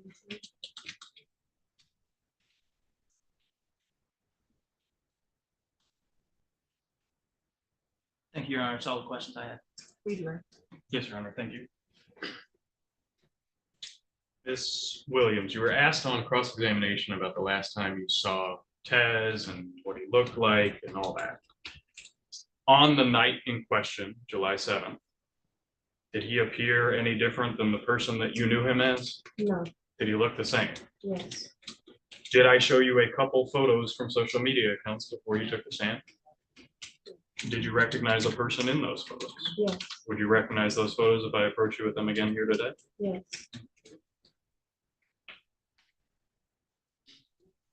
Permission to approach with people's proposed exhibits number 4 and 5, Your Honor. Commissioner granted. Start with number 4 there. Do you recognize the person in that photo? Yes. Who is that? My time. How do you recognize him? His hair. His hair. What's distinctive about his hair? The dress. The dreads. You've identified the defendant here in court today. Does he have the same hair? Yes. Does he always have that hair? Yes. Was he the only person that had dreads? That That I've night? seen. That night, was Oh, he the only no. person that had dreads? No. So how could you tell him apart from the crowd? It's his face. His face. So you know his face as well? Yeah. You were asked about what kind of hoodie he was wearing and if other people were wearing the same. What kind of pants was he wearing? Do you recall? I don't remember that. Do you remember anything distinctive about his clothes? I remember the hoodie and the dress, and I see his face. Move on to people, or at this time, people would move to admit it's proposed exhibit number 4, Your Honor.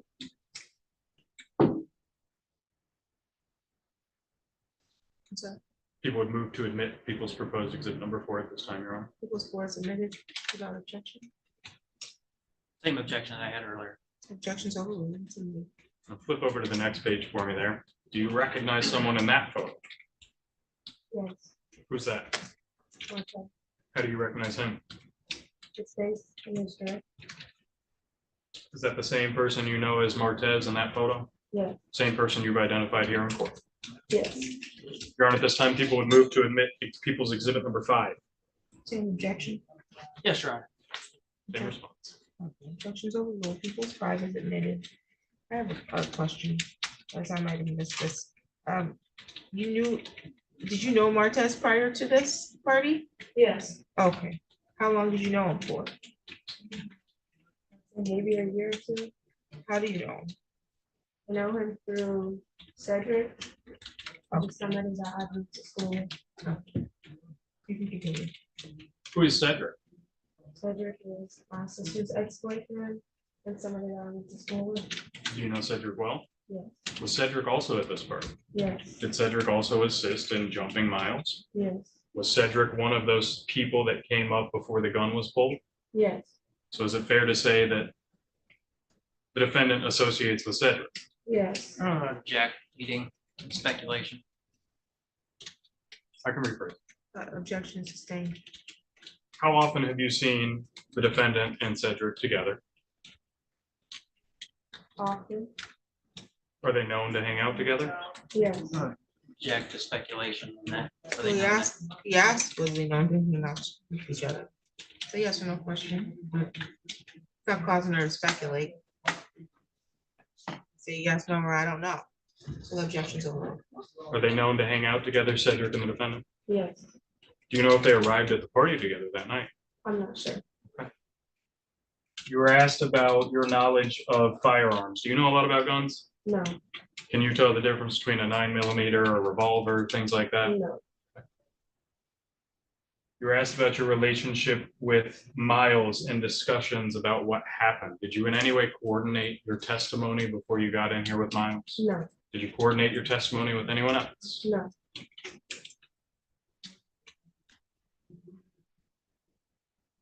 You were also asked about some videos of the incident. Have you seen videos of the incident? Yes. How many? One. Just one? Do you recall how long that video was? No, but I can say it was from start to finish. Start to finish, what do you mean? Them walking to the back to the gun shop. Maybe a couple minutes long? Yes. Maybe 3 minutes long? Yes.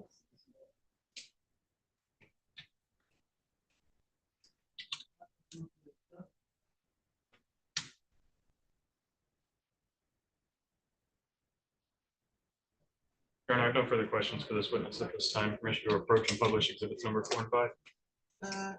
You can approach. I have a question. You say you saw a video of the incident? Yes. Where did you see a video of the incident? Social media. Oh. You know whose account it was on? No, I was shown from somebody. Okay, sounds good. Let me cross or redirect based on my question. Yes, if I may briefly on the issue of the video, Your Honor. Yes. Ms. Williams, when did you see this video? Well, after the situation happened, I'd say maybe a week or two after the situation happened. How many times did you see this video? One. And how did it come to be that you saw this video? And I was showed the video by somebody that was sent the video. They send it to you like with a link or in a No, message? they Or showed me in person. and seeing that video, has that in any way influenced your testimony about the memory of those events here today? No. Thank you, Your Honor. That's all I have. Any further questions for this witness? Nothing further from the people, Your Honor. Okay, Ms. Williams, there is a sequestration order. So that means that you are not at liberty to discuss any portion of your testimony with any other witness, okay? Okay. You're free to go. Thank you. Call your next witness. Yes, Your Honor, at this time, people call Miles Washington. Mr. Martinez is going to retrieve.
Commissioner Bertram, Council,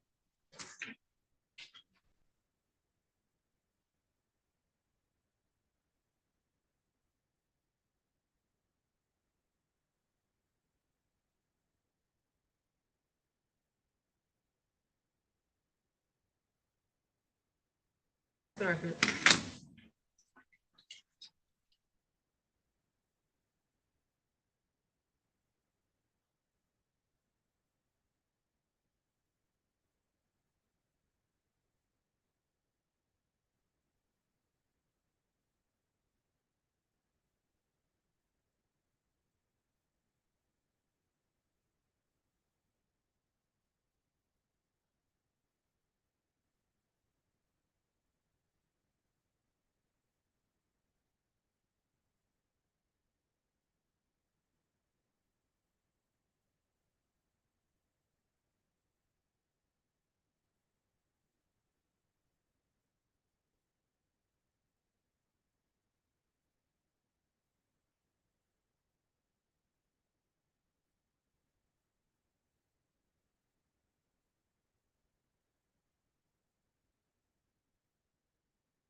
Do you solemnly swear or affirm the testimony you're going to give is the truth and the whole truth under penalty of perjury?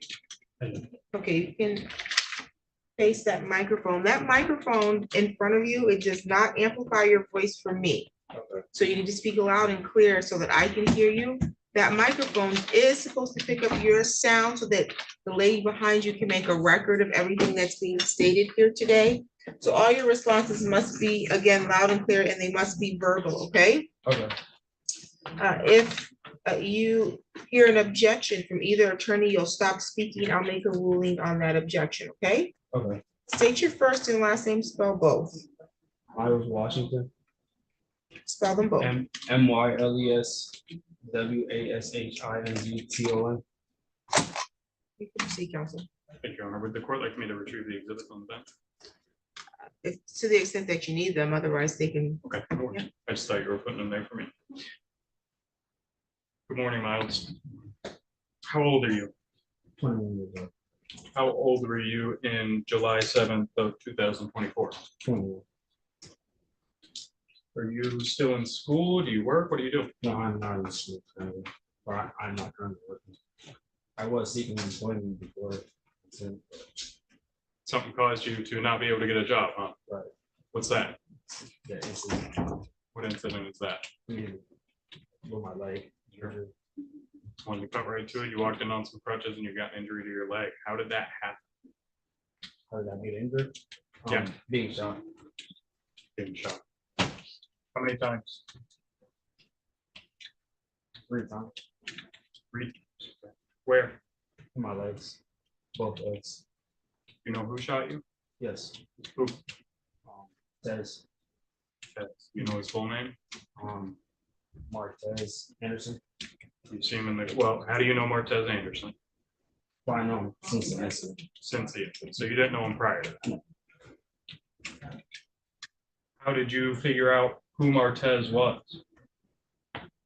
Well, my brother actually told me after the situation, and I had others tell me who it was. So you heard from a lot of people about who they claimed shot you. Hmm. Fair to Is that a say? yes? Yes. Is it fair to say you didn't know at the time? The name of I the didn't. person? Yes, I didn't know the name. I knew the face. So you knew the face. Yes. Is that something you're ever going to forget? No. Do you recognize that person whose face shot you here in court today? Yes. Could you please identify them, point them out in court by an article of clothing? So the colors of the jumpsuit, orange shirt. Your Honor, let the record reflect he has identified the defendant as the person who shot him. Any objection to identification? Objection. Identification is noted. All right. Let me back up a little bit, okay, Miles? On July 7th of 2024, around 3 a.m., what were you doing?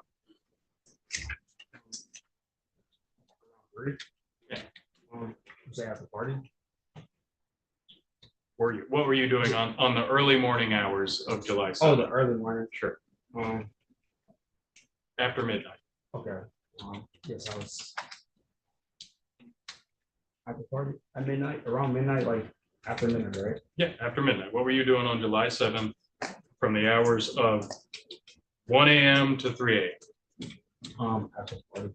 Oh, you were at the party. Is the party at 6255 Beachfield Drive in Lansing? You recall the address? I'm not even sure of the exact address. Fair enough.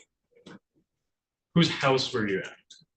I know it's a boy named Jordan. I'm sure. Were you invited to this party, Miles? Well, I was. Yes. Do you know who all was there? I didn't know everyone there.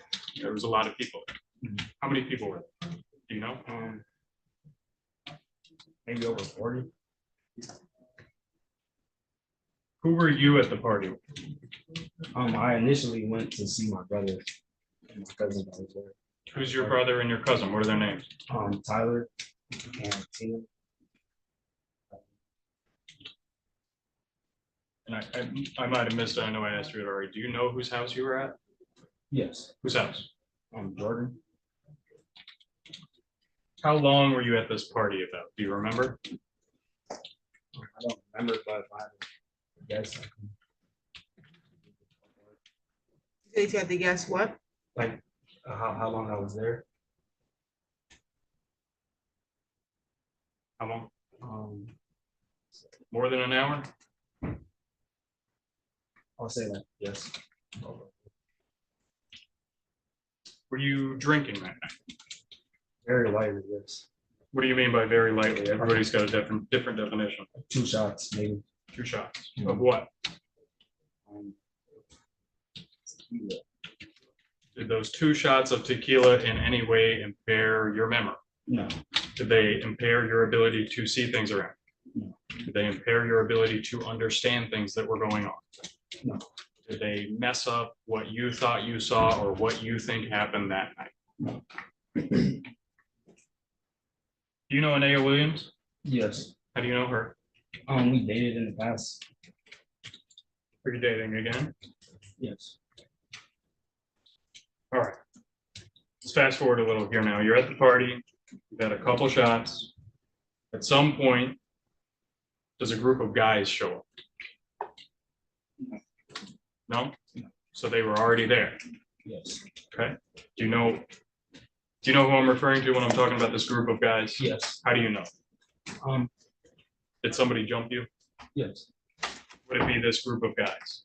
Yes. So let's talk about how that altercation started. Where did it start? What happened? So, Anaya arrived at the party and she was walking up the side of the house. And I noticed her, so I went up to her to say hey and stuff. And as I'm walking on the side of the house, it's like a group of boys on the side of the house. And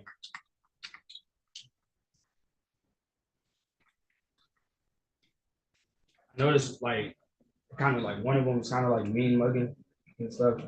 So I believe what was said at the time was like, are you good? Are you cool? Said by who? By What did you say in response? the same thing. And then what happened? And then I'm walking with the mayor at this time, and we take like a few steps, and we see another boy that I am familiar with. And Who's that? Cedric. Cedric. Mhm. Who's Cedric? I would say an old friend of my brother's. So would it be fair to say you've known Cedric for a while? Somewhat, yes. Who was Cedric with? Says in a group of boys. So let me break this down a little bit. It sounds like you were on one side of the house and then walked to another after this you good comments. What side of the house did you start at? Started in the front. In the front, okay. And then what happened? Then I made my way to the side of the house and I seen it. And that's where we seen the boys. Okay, and then the you good comments were exchanged then? Mhm. What side of the house were you on when those comments at? On the right side of the house. Front or back? We're on the side. Okay, so on the side. And then you walk somewhere. Where do you walk? Then after we start walking to the front of the house, What happens after you walk to the front of the house? we're being followed By who? by the group of boys that was on the side of the house. What'd you do after being followed by them all the way to the front of the house? I was making my way back to my friends. That's where they were in the front of the house. Once I got there, they start trying to like press the issue. What do you mean by that? Like trying to confront us. What did you do when this group of guys, well, how many guys were in this group approximately? I would say maybe like 10, maybe over. Okay, so at least 10 guys. So what'd you do when this group of at least 10 guys followed you around to the front of the house and confronted you? We just started arguing. Would it be fair to say when you tried to walk around to the front of the house, you were trying to separate from them? Is that a yes? Yes. So after you tried to separate, they followed you to the front, confronted you. What happened? Really, they started trying to fight, like square up, but like we go in the house. You went inside when they first squared up. Why was that? We're being pushed in. And And where did you go? We went to the back. What happened after you went back to the back again after already trying to go through the house to get away? That's when we're trying to leave. Like, we're trying to leave out the back. And the guy whose party was also told us to just leave out the back. That's what we're doing. And then when we get to the back, we see the group of boys walking up. Do you know if this group of boys was invited to this party or not? Do you have any idea? I'm not sure. When they come back around to the back, what happens now? They start trying to like aggressively approaching us and trying to like square up. That's the issue. What does square up mean to you? Like try to fight, basically. What did you do when this group of 10 guys squared up with you? Well, really, one of them initiated it, like, because I was standing with my group. You know who that person who initiated the fight is? I'm not sure. No. Not the same person that you've identified as the one that shot you.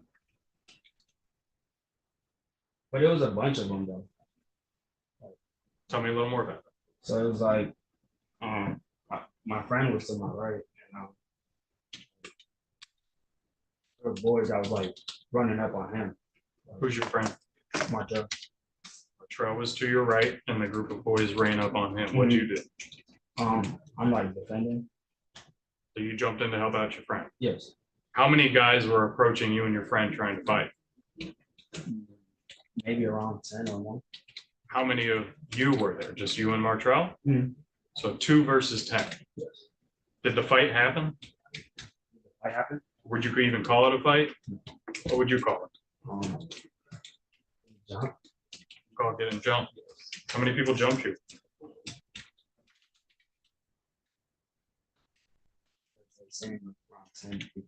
Hard to know, maybe? More. Yeah.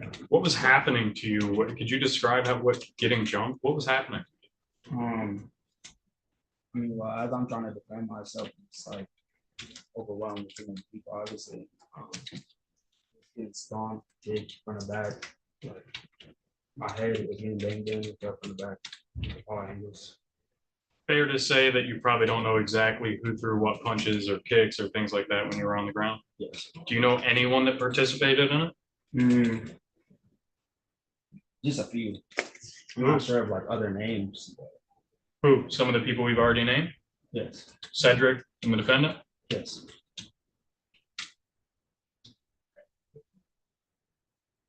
How many times, if you know, were you stomped on, kicked, and where?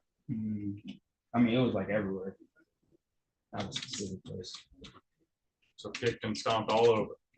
Was this when you were on the ground or standing up, or? On the ground, and both until I got like drugs right now. About how many times do you know, or if you know, were you stomped on once you were on the ground? Maybe like 8 times.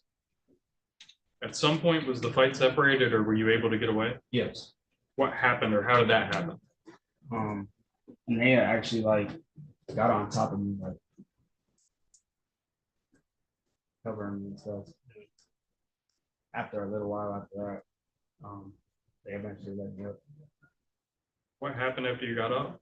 We're walking away, but I'm like still like not turning my back toward them, but like walking backwards to the car.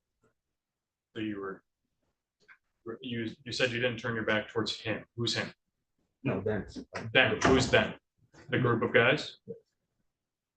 So you were facing them, but walking backwards towards your car. Correct. Why were you doing that? Just because I don't know. Were you concerned about something? Yes. What? Just like didn't want to get like hit again or something. So I just didn't turn my back. Were you concerned about just being hit or more? Just being like junk. Let me phrase it this way. At any point prior to this, once the fight had been separated, you were jumped everywhere. Did you ever see someone with a gun prior to this? I did not. At some point, did someone pull a gun out? Yes.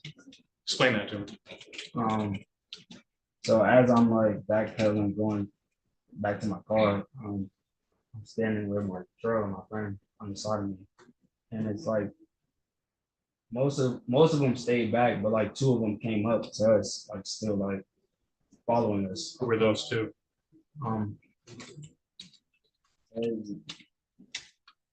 not really associated with the other boy. Okay, so Tez was one of those people. It was like a heavier set boy. Heavier stuff. Well, do you know who that person was? I believe his name is James. I'm not completely sure. Fair enough. I'm not gonna have you guess. So you got these two boys approaching you. What happens next? One of the boys are trying to pistol whip my friend. Who? Tez. Tez tried to, so at some point a pistol came out. Yes. From whom? Yes. Could you see where he pulled that pistol from? No. Would it be fair to say that prior to him pulling it out and showing it, you didn't know he had a pistol? No, I didn't know before. What happened after you pistol whipped your friend Martell? I really try to like stop it, like jump in the way, like to get him back and like, try to punch him. So someone pulls out a gun, hits your friend, and you try to get him away? They're just trying to like get my friend out the way. What happened after you tried to get your friend out of it? That's when the gun started firing. Who's gone? Tez. I know this might be difficult, but I'm gonna ask you to break this down in good detail. Okay. So Tez pulls the gun on you. Well, not necessarily. Okay. Tell me what happened. I mean, he was trying to hit my friend with it. You know? Okay. And then at some point you end up shot. Yes. Who shot? Tez. Did you see Tez pointing the gun at you at some point? After. Yes. Okay. Prior to you getting shot. Is that fair? Yes. Okay. When Tez pointed the gun at you prior to shooting, can you describe how he was holding it? You can even demonstrate it. Just like, Please let the record reflect the witness has raised his right hand straight out in front of him in a gesture that appears to be holding it. So noted. So he's got the gun out in his hand, his right hand, yes. pointed at you. Yes. Where was Yes. Where was he pointing it? Well, I mean, it looks like he like stomach area. You're gonna let the record reflect the witness is gesturing to his abdomen. Noted. So you see Tez pointing the gun at your stomach, basically. Yes. Right at your, how low, how high? Right in the middle? Oh, yeah, I would say so, yes. And then he shot you? How many times? 3 times. Can you describe what Tez looked like that night? Wearing off black. You notice anything distinctive about his clothing? I want to say there was like white wording kind of jacket. What about his pants? I just know they're like black pants.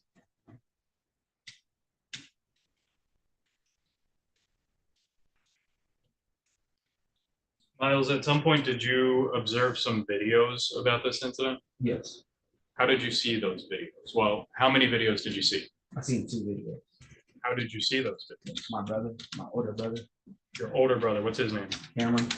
Do you know if Cameron turned those videos over to the police? Yes. Do you know who he turned them over to?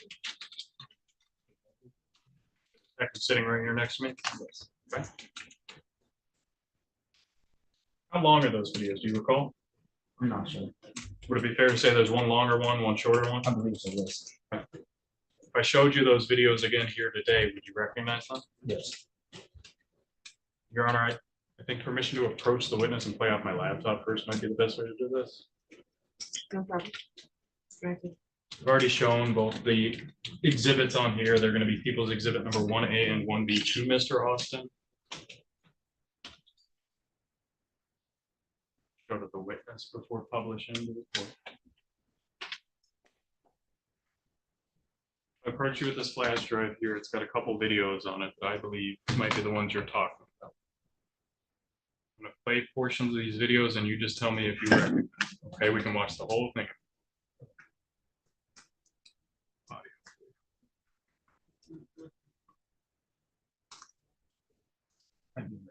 Do you recognize this video? Yes. Was this one of the ones you watched? Yes. gonna go ahead and skip to the end so we can get a time on this. Would it be fair to say this video is 2 minutes and 54 seconds long? Yes. Okay, is that the same video you remember watching? One of them. Okay. Another one here now.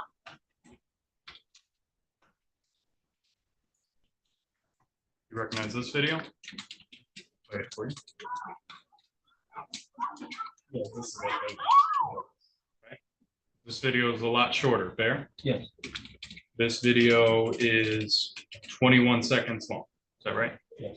Is this one of the other videos you saw? This is the second. One of the ones that your brother then turned over to the police? Is that fair? Yes. Do you know where he got these videos from? I believe one of them from Tina. Tina, is maybe her full name Christina? Yes, Christina. Mayor, I'm just gonna object to lack of foundation as to where this other person got the videos from. It's unclear from the testimony whether he knows this from personal knowledge, whether he saw this, or he's relying on what someone else told him. It's fine. Your Honor, I think his testimony has been clear on where these videos came from and how he saw them. I know there are some holes that could maybe be filled in by Detective McGonigal on exactly how the police got them. But he's described that his brother Cameron got these videos from the person Tina, at least one of them now. And that these videos were then turned over to the police. It's the same videos we had in our file. What's the other question you have about how you got the videos?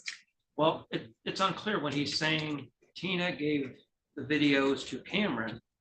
He can certainly testify that, I suppose, if he is testifying on his personal knowledge, he saw Tina hand the videos to Cameron. But if someone told him that's where that came, then he's not testifying on that based on his personal knowledge. He's essentially relating testimony, purporting to be personal knowledge testimony from essentially hearsay. So that is my objection. It's a hearsay objection. Yes, Your Honor, I don't think I'd be offering, well, not sure how hearsay is. There are statements on the video.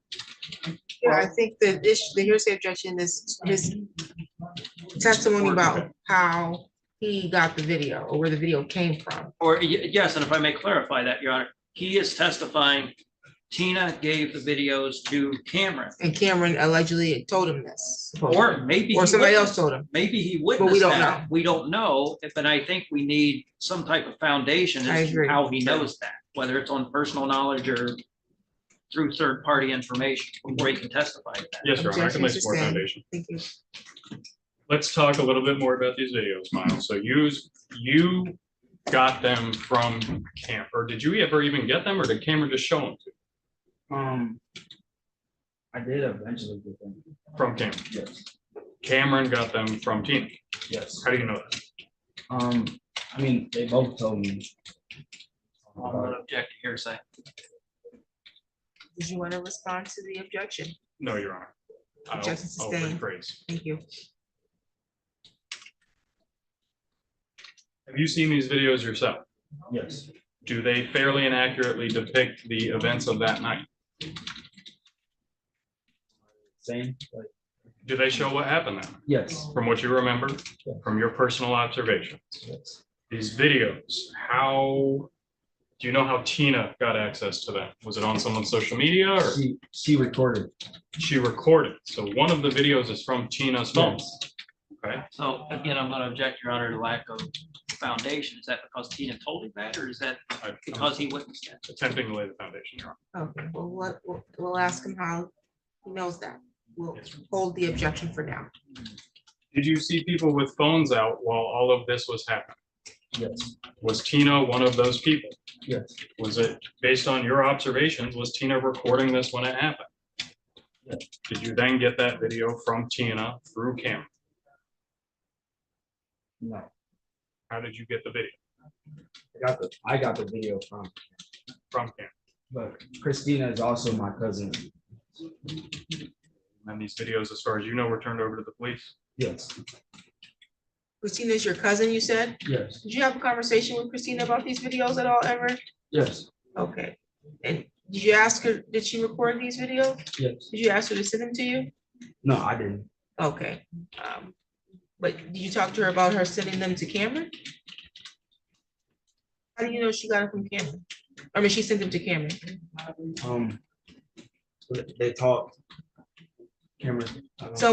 Cameron told you? Yes, Okay, but you didn't talk to Christina directly I did talk to her. but not about this sen- particular video? Yes, Your Honor, at this time, I think we've gotten as much foundation as we can from this witness. I would move to admit exhibits number 1A and 1B, both the videos that he recognized. Are you continuing? I am continuing the objection, Your Honor, from a foundational standpoint. We don't know it's the same video simply because we saw Tina recording that that's necessarily the same video. He can look at the video and say that it fairly and accurately depicts how he remembers the events that night. I don't dispute that, but there's also the issue, this isn't a video he created. We don't know if it's been changed or altered in any way. He can't authenticate it as to that. So I would make an objection based on that. Yeah, I tend to agree with how do we tie this? How do we know that this is the video that came from Christina? How is he supposed to testify to that? Well, I believe his testimony was that Tina and Cameron had talked with each other. Tina sent the videos to Cameron. Cameron then said he got the same videos from Tina. He can't tell us what Tina and Cameron talked about. Is the issue. Yes, Your Honor. That's why I asked him, did he talk to Tina directly about this particular video? And I think it's a little unclear. I believe I remember him stating he did, but I can follow up on that if you'd like, Your Honor. You can do so. Did you speak with Tina about these videos? yes, Do you know where these videos came from through Tina? yeah. And without telling us exactly what Tina said, do you know where these videos came from? I know where the one video came from, Is that the longer or the shorter? the shorter one. Okay, the shorter video. You know where that came from. Yes, Who did that come Tina. from? Her recording it? Yes, she recorded. Okay, and then she sent it over to you, or how did you get it? She sent it to Cameron. Okay, and then Cameron showed it to you. Yes. How do you know Tina recorded this video? She apologized to me about it. She apologized to you about recording Yes. that particular video, or did she apologize to you about recording a video? About that video. I believe he also stated that he observed her with her phone out recording when all this was happening too. I don't think we're disputing that he observed her recording. We're trying to identify how he knows that this particular video came from her, because I think the testimony, there was other people with phones out, no? There was other people as well, Your Honor. So we're trying to figure out how he tied this particular video to Christina with his direct knowledge and not Cameron's knowledge. Did you observe the video that Tina took? Yes, Is that the same video that we have here today, the 21 second? yes, How do you know that? because that's the same video Cameron showed me. That's one. They met you. Yes, it's the same problem, Your Honor. This is like the telephone game with a chain of evidence. Your Honor, I have Detective McGonigal here. I think I'll be able to lay the foundation for her. I'll move on. Okay, so we can get back to this question and maybe recall this witness on that, or what is your plan? That's this question, because I'm going to sustain his objection. That's fine, Your Honor. I can move on. Objection sustained.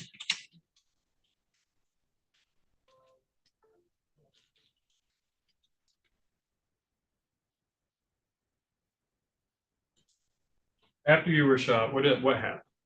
Where did you go? So I'm like on the sidewalk, kind of like crawling to get behind like this car. Did paramedics arrive at some point? Yes, at some point. Were you transported to the hospital? Yes. How long did you stay in the hospital? It was about 3 days. That's it. At some point, were you released? Yes. Were you made aware of what injuries you suffered while you were at the hospital? What were those? I object, Your Honor, that would call for hearsay. You want to respond to the accusation? Yes, Your Honor, I believe these would. I can rephrase my question, but I think it's going to fall under the exception for statements made for purposes of medical diagnosis. Well, if I may, the exception to hearsay for that would be him explaining to the doctors what happened to him, what symptoms he was feeling and so forth. But if they're trying to get in the doctor's diagnosis or prognosis, that is hearsay. That does not fall within that exception. What was your question specifically? My question was if he was made aware of what injuries, so I can rephrase to fit the exception better. At some point, did you advise medical personnel of what happened to you for the purpose of getting treated? Did you tell them what happened? Yes. What happened? What did you tell them? That I got shot. Did you have any operations performed on you? Any bullets removed? Yes. Explain us that. I had surgery. I had to get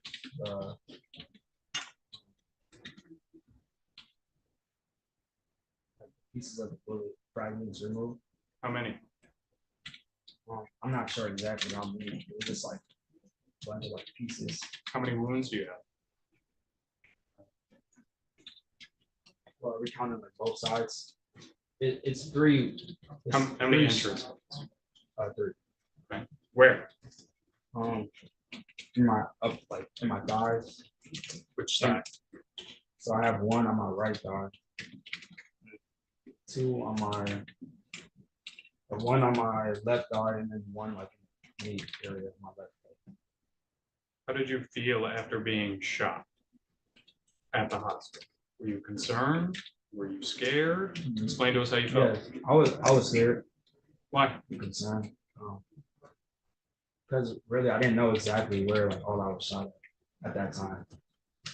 What were you thinking about what was happening? What were you worried about? Death. Yeah. As a result of the shooting by the. Yes.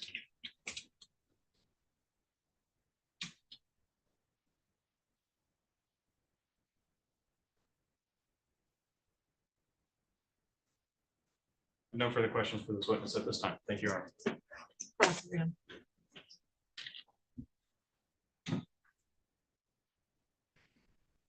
Morning, Mr. Washington. Morning.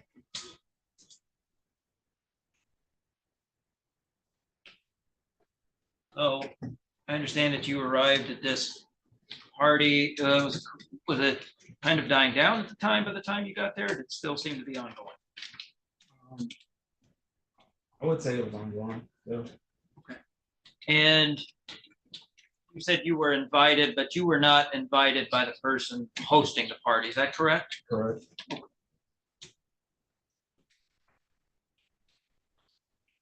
And at some point you described being jumped by multiple people. Is that correct? Yes. And they were physically attacking you with their hands and their feet and so forth. Is that correct? Yes. And you were being struck in the head Yes. multiple times? Yes. And you were struck on your body multiple times? Yes. And is it safe to say after that physical assault that happened, you were rather disoriented at the time? I'm not understanding. Okay. Were you in a lot of pain Yes. after that happened? Yes. Okay. And this was something that went on for quite a few minutes. Is that correct? Yes. Okay. And so you're in a lot of pain. Did you kind of have your bearings? Were you kind of woozy on your feet a little bit as to what had just happened? Yes. Okay. And this is in the early morning hours, well past midnight. Is that correct? I mean, I'm not sure exact time. But it's past midnight. Okay. It was dark out, safe to say. Yes, it's right. And was there a lot of lights out, porch lights, things like that? I mean, somewhat. Yes. Okay. It was still overall pretty dark. Would that be a fair statement? Yes, but there was light around, porch lights. And despite this wasn't something that you were planning on or expecting to happen, were you? No. Okay.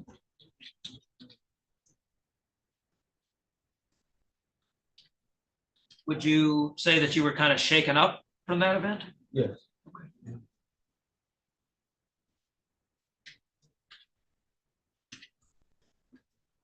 And the person that you said that shot you, you had not seen that person before that night. Is that correct? Yes. Did not know who he was. Is that correct? Yes. And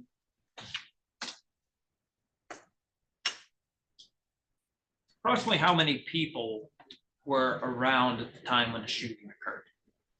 You had to approximate. So I mean, we were on the sidewalk. And there's people in the front yard, if that's what you're asking. So like people that still. Sure.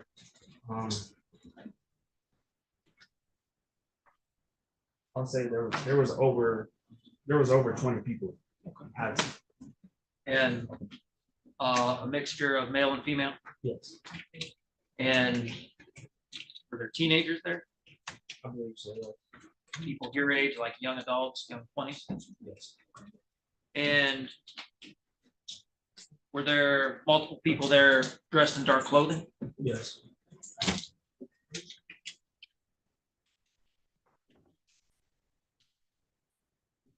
Remember anything distinctive about the hair of the person that shot you? Did I notice anything about his hair? Yeah, anything distinctive that stood out to it in your mind? Oh, yes. What was that? Dreads? Was there more than one person there with dreads that night? Yes. And you said you saw a gun at one point being pointed at you, is that correct? Yes. And you believe that the person was pointing it in your stomach area, is that correct? Yes. But it's safe to say that you can't get into the operation of the mind of the person holding the gun, is that safe to say? Can you reverse that? Sure. You don't know what is going on inside the mind of the person holding the gun and pointing the gun at you, is that fair to say?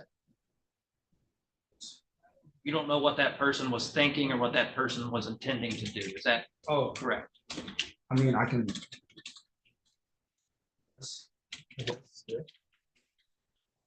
Not a trick question. Like, what do I think they're gonna do? No, Oh. you can't get inside or read that person's mind. Oh, no.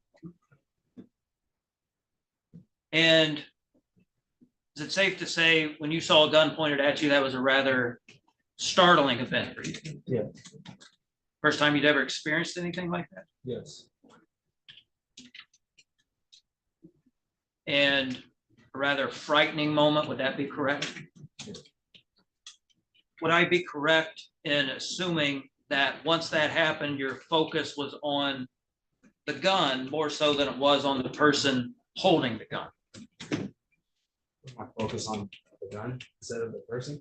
Correct. Once you saw the gun and once you saw the gun pointed at you, is it fair to say your attention became focused on the gun? Yes. Are you familiar with firearms? Yes. Do you know the difference between a revolver and a semi-automatic? Can you tell us the gun that shot you, whether that was a revolver or a semi-automatic? Semi-automatic. And what was the color of the gun? Black.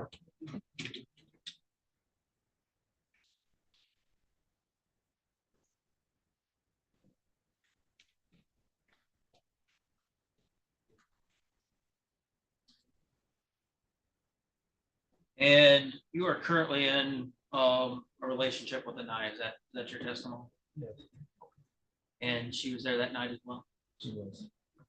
And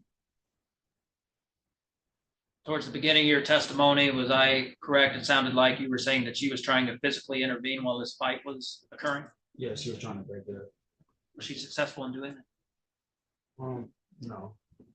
And were any of the other people who were not involved in the fight, were they trying to physically intervene in any way? Maybe one, very few, maybe one other person, I would say. And so they were just, the others were just essentially standing around? Or other than the ones jumping was recording.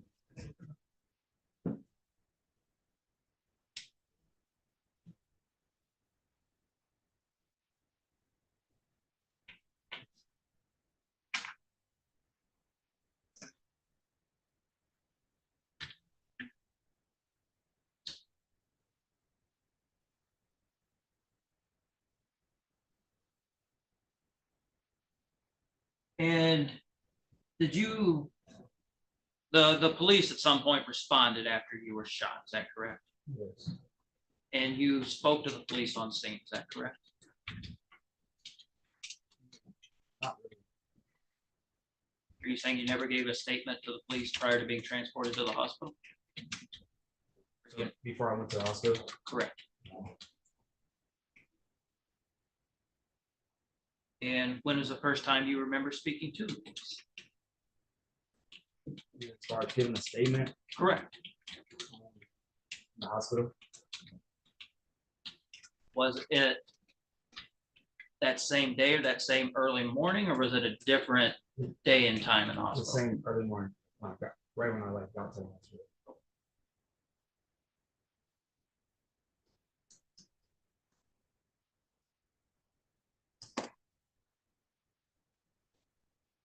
And have you spoken with Anaya about the events that happened that early morning? Since it's happened? Yes. Once or more than once? Maybe like twice, maybe. When would have been the last time? Maybe a few weeks after the incident. And did you bring up the topic, or did she? I did. And have you spoken with Anaya prior to testifying in court today about what she may be testifying? No. Did you speak with her about what you may be testifying to? Prior to testifying here today, have you reviewed any police reports or any statements of any witnesses, including your own? How about you, any other statements? Correct. No.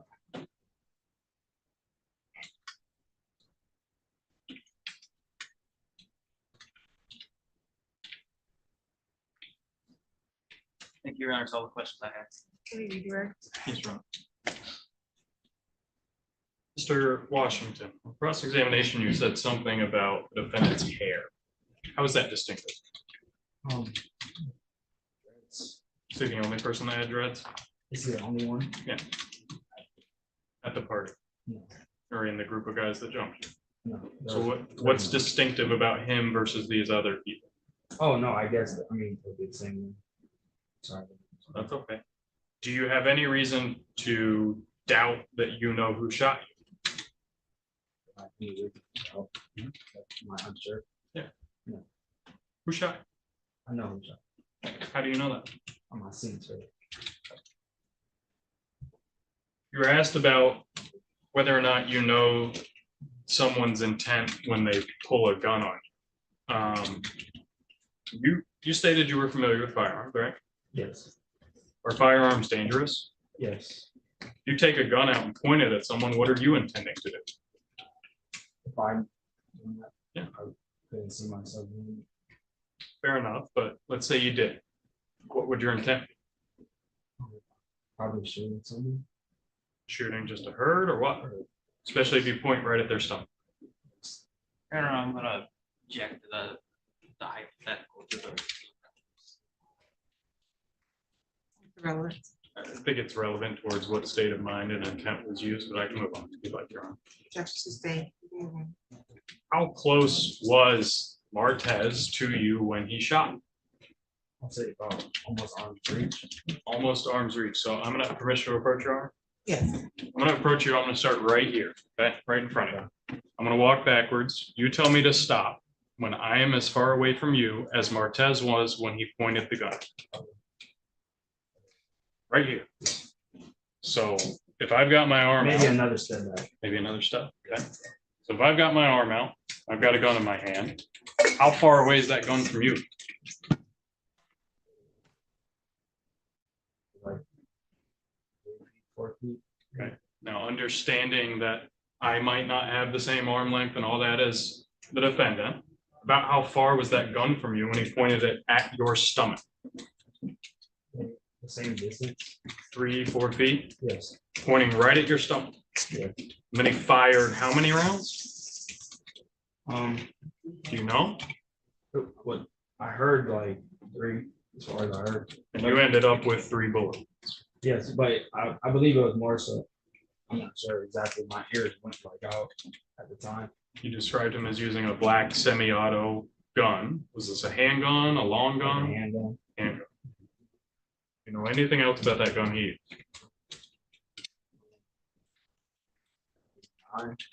You think it was a 9? How do you know that? I mean, well, I know that now because Because of what? Because of your wounds? Is that a yes? Yes.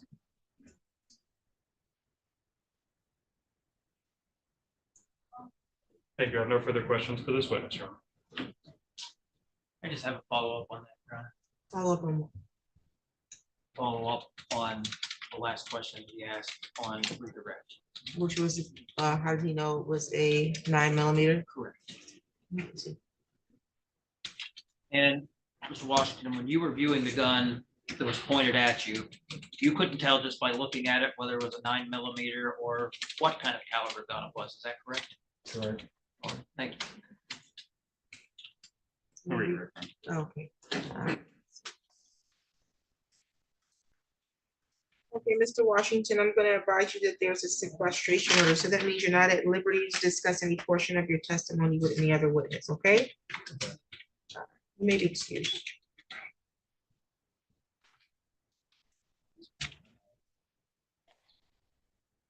You're gonna be, are you gonna be calling another witness? Yes, Your Honor. Detective Martha McGonigal.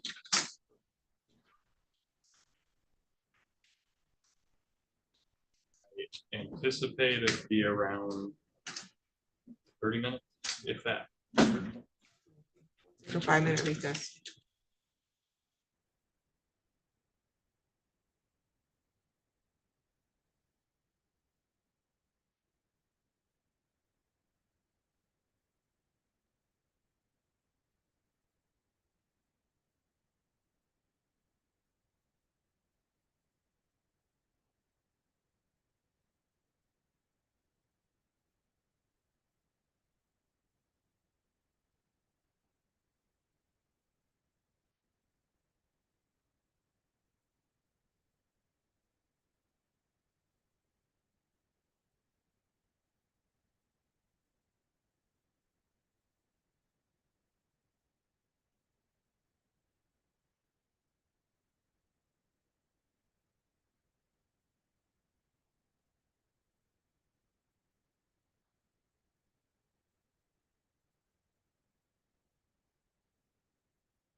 Okay, you can call your next witness. Yes, Your Honor, the people called Detective Martha McGonigal to the stand. Your Honor, before we. Do you solemnly swear or affirm the testimony you're going to give us the truth and the whole truth under penalty of perjury? I will. Thank you. And Mr. Marquardt, you had something? Yes, Your Honor, before, I know we didn't provide a exhibit list for this. I just wanted to make some amendments to it in light of the testimony that's come out that was frankly a lot more detailed and thorough than I expected it to be. We will no longer be planning to admit either of the videos or any of the videos that I had on my list. Those exhibits that the court has is all I think we need to provide over in addition to this. So just wanted to make it affordable. Okay, you can proceed.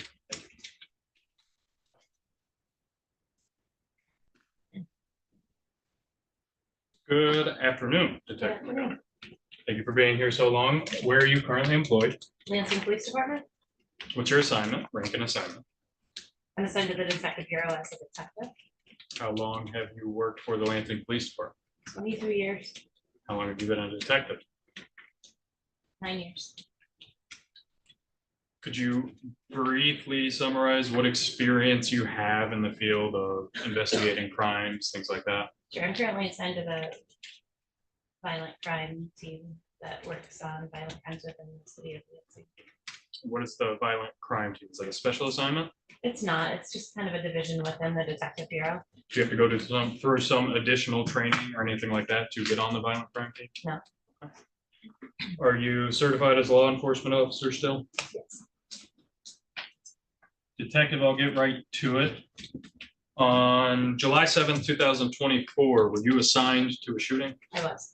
What does it mean to be assigned to something as a detective? I was contacted by the on-call detective sergeant to come and assist with that investigation. What do you do when you come to assist with an investigation? What's your job? Sure, so it varies. In this particular situation, what I did was responded to the hospital to obtain a statement. Who was that victim? Miles, Washington. You were here when Miles testified, fair? I was. Did you also do a follow-up interview with Miles? I did. When we spoke at the hospital, it was difficult to get information from him as he was obviously in pain after having been shot multiple times.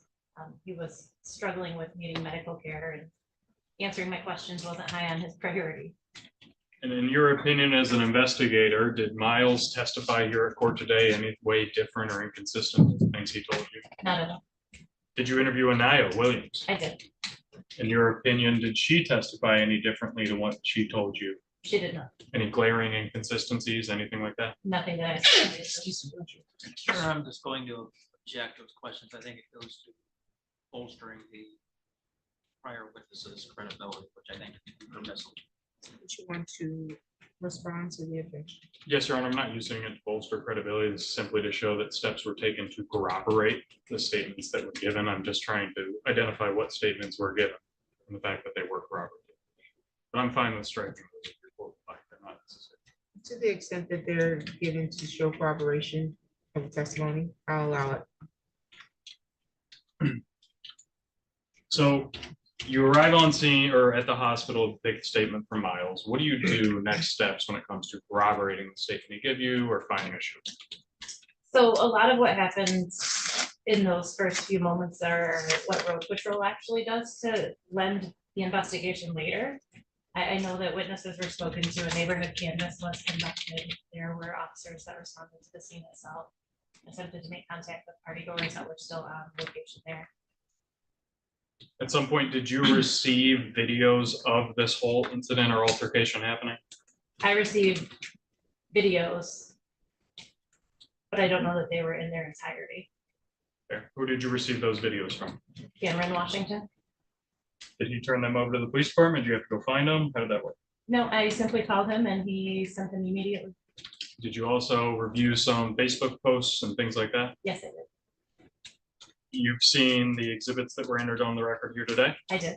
Are those some of the posts and things you observed? Yes. Why do you go searching through social media after something like this? People tend to not only talk about things that have happened, but oftentimes videos are posted of situations as they occur, as well as people that are there come to light as being witnesses for those events. Did you also obtain some security camera videos from a house around the area? I did. Road Patrol had obtained them first and they seemed to be corrupt in the files that were transferred. So I went again and got the same videos a second time. What was the purpose of obtaining those videos? There's to show the events as they happen from the front yard and backyard cameras of a residence nearby.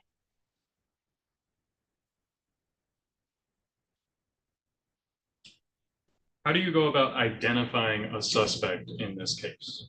In this case in particular, I was given a Facebook name and was able to make contact with various people in addition to looking on the internet myself and see what was available through open source information. Do you recall what that Facebook name was? I don't recall if it was TES certified or certified TES. One was, Facebook was one way and Instagram was the other. Would it be fair to say both of those names are associated with the defendant? Yes. How do you know that? Through looking at photographs that are on the Facebook page, as well as making contact with the defendant's probation officer soon after I learned of his name.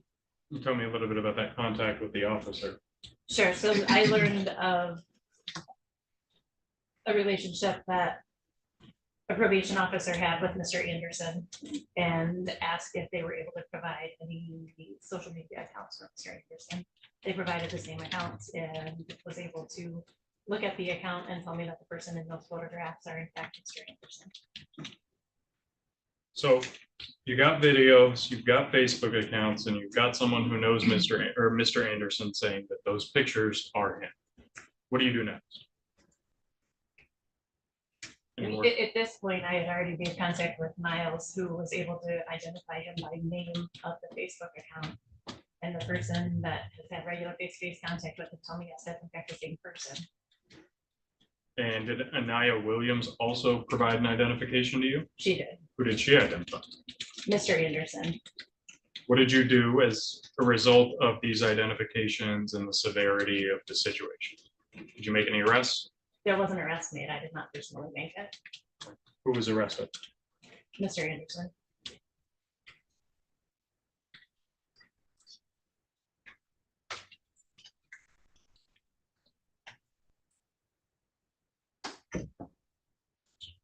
Your Honor, I have no further questions at this time. Good afternoon. Good afternoon. Oh, you said you had received from videos from Cameron, Washington. Is that correct? I did. And you got those, you had contacted him, you called him, and that's how you ended up retrieving them. Is that correct? Correct. How did you know to call Cameron, Washington? Miles told me that he had seen Cameron's video or heard of Cameron having a video. And did he provide you with his contact information, or did He you did. determine that? Miles gave me his brother's phone number, at which point I reached out to him. And how did he get those videos to you? Did he send them electronically, or did he provide them in some kind of thumb drive format? I would have to double check to be certain. I don't recall the way that they were sent. They came electronically regardless. And what do you do with them once you were received? They were uploaded into evidence.com, which is the system in which we keep track of electronic evidence.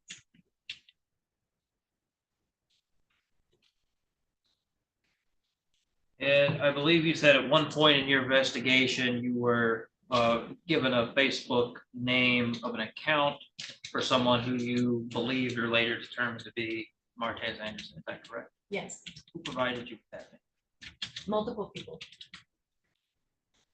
And can you recall who some of those people were? I can. Would you like me to name them? Yes, because So that information came to me both through Miss Williams, Mr. Washington, the witness on a nearby neighboring street whose child had a friend in common with Mr. Anderson. The photograph was shown from their surveillance video, and the friend of this child immediately identified it as the person he knows to be TES certified on Facebook. and you said Mr. Miles Washington gave you the name of the account as well. Did I understand that correct? Or is it, are you talking about Cameron Washington? I don't believe Cameron Washington ever gave me that information. So it was Miles, Correct. person who was shot. Yes, it wasn't in our first conversation. That came a few days after when he was at the hospital. And did you initiate that conversation, or did he?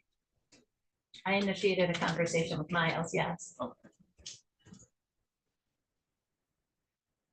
And was that in person or through the phone? No, it was in person. Okay. Was it just you and Miles, or was anyone else present? Miles and I spoke separately, and then I spoke with Anaya separately. And both of those interactions were recorded? They were. Video or audio or both? A conversation with Miles was video and audio. The conversation with Anaya was only, only audio. And you mentioned something about probation officer, Mr. Anderson, is that correct? Yeah. That's a juvenile probation It is. officer through the family court, is that right? Yes. And what was the name of that juvenile probation officer? Miss Bray. Sorry, Miss what? Bray, B-R-A-Y.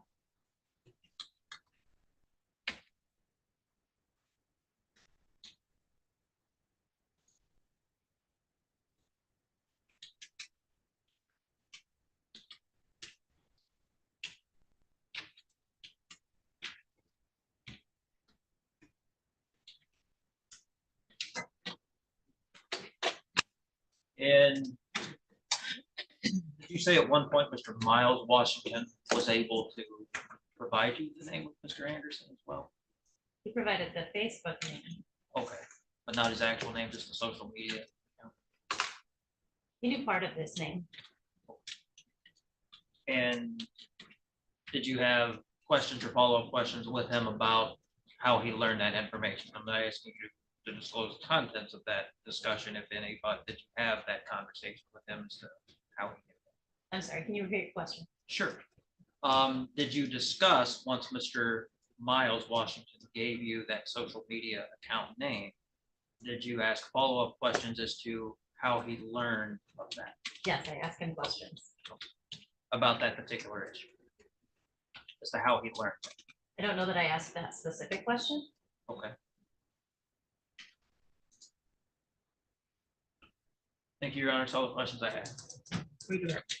Yes, Your Honor. Do you have good contact with Cameron? Yes.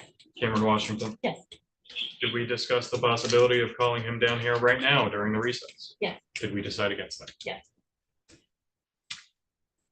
The conversation that you had with Miles Washington, you said he provided part of a name. What name was that? Tez. Did you have anything in your investigation up to this point that pointed to any other possible suspect? There are additional suspects, but the people that were name identified, no. So the only person that was name identified was who? There were two. Okay. There was Martez Anderson and Cedric Jackson. How about name identified as the one who shot Miles? There was never any question as to who that person was. Who's that person? Martez Anderson. Thank you for the question, sir. Thank you. Comments for this be excused. Yes, sir. Thank you. Detective, you have that. Any other witnesses? No, Your Honor, it's time people rest. Is the defense calling witnesses today? We'll rely on the evidence presented, Your Honor. Thank you. Argument. Yes, Your Honor, thank you.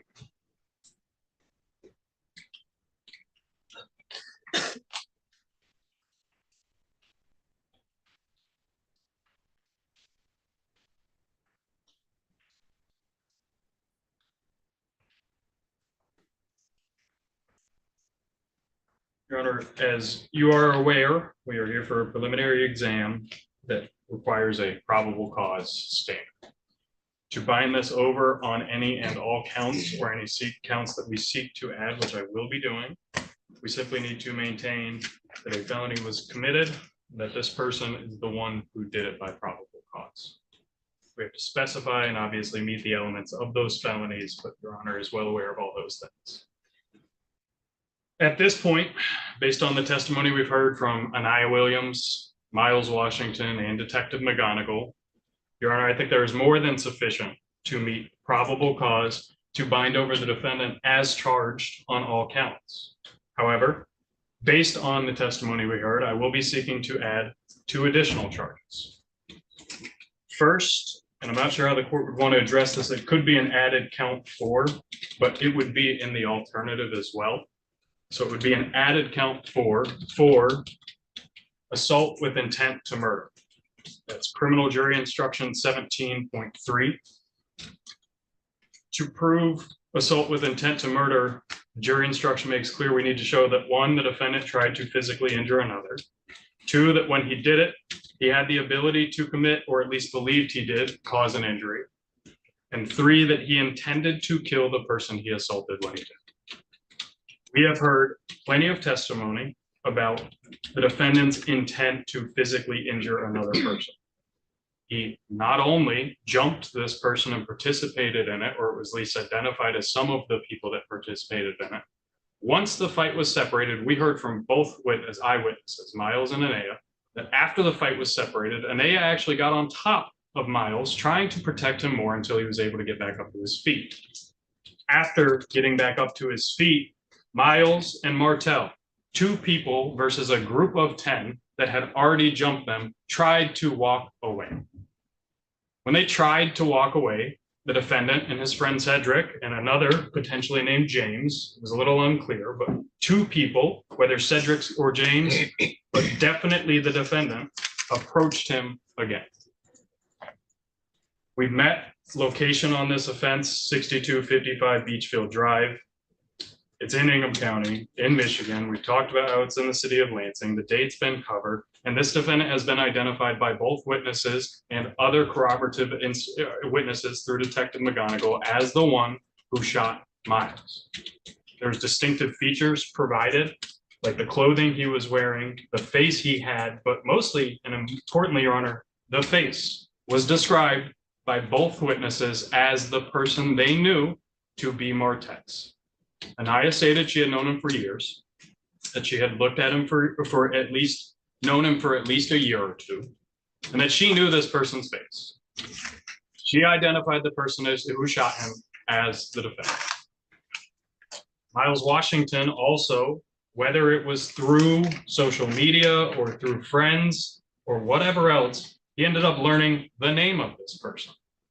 One thing that Miles was always clear on was the face and the description he gave them. And when he looked through Facebook or heard from people about this person named Tez, he saw photographs and realized it was the exact same person who shot him. He told you on the record today, Your Honor, he would never forget that he was very clear about the person who pulled a gun on him and shot him. When it comes to ability to cause an injury and the intent, the requisite intent, Your Honor, I would direct the court to criminal jury instruction 16.21, inferring state of mind. States that you can infer the defendant's state of mind based on the type of weapon he used, the type of wounds inflicted, the acts and words of the defendant, and any other circumstances surrounding the killing. It states that a gun is a dangerous weapon, and that if a dangerous weapon was used likely to cause death, you can also infer state of mind from that. Your Honor, I know I'm asking to bind a 17-year-old who's being tried as an adult on assault with intent to murder, but I wouldn't do it if I didn't think we had plenty of evidence to support it. Miles Washington described exactly how that gun was pointed at him today. I stood right about here at the end of counsel table, raised my arm, and he said, this is how far away the person was, the defendant was, when he shot him with the gun aimed at his stomach. The amount of vital organs that are in the stomach, I can't tell you because I'm not a doctor, but I know there's a lot. And I know that when you're standing a few feet away from someone with a gun pointed at their stomach and you shoot 3 rounds into them, you're not intending to just cause great bodily harm. Your intent is to kill. That's what we have here. That's what the testimony supported. And Your Honor, frankly, they had already jumped someone and won the fight, and he still did this. The intent is clear by him continuing to hunt down Miles, continuing to follow him down, and then pulling a gun on him after pistol whipping his friend. I would ask the court to bind over on assault with intent to murder pursuant to criminal jury instruction 17.3 for those reasons. That brings me to the other added count I would like the defendant bound over on. That'd be an added count 5 for felonious assault on Martell Jackson. We heard from both witnesses today that Martell was pistol whipped by this defendant immediately before he pulled it out. We would also add a felony firearm count for that felonious assault. It is clear and undisputed that this defendant had a pistol on him, that he concealed it on or about his person, count number 2. No one saw a gun before this. He pulled it out of his waistband as Anaya described, and then he immediately pistol whipped Martell. Your Honor, criminal jury instruction 17.9 for felonious assault requires simply that the defendant committed or attempted to commit a battery on Martell or cause injury, that he intended to injure or cause a reasonable fear of injury when doing it, and that he had the ability and he did it with a dangerous weapon.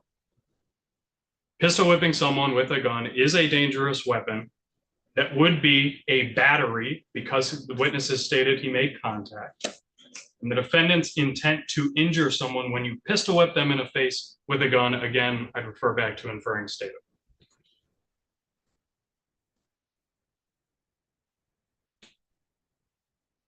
Your Honor, I would also, assuming the court binds over on assault with intent to murder, I would ask that the current count 3 for felony firearm be amended to include not just assault with intent to do great bodily harm less than murder or by strangulation, but to also include assault with intent to murder.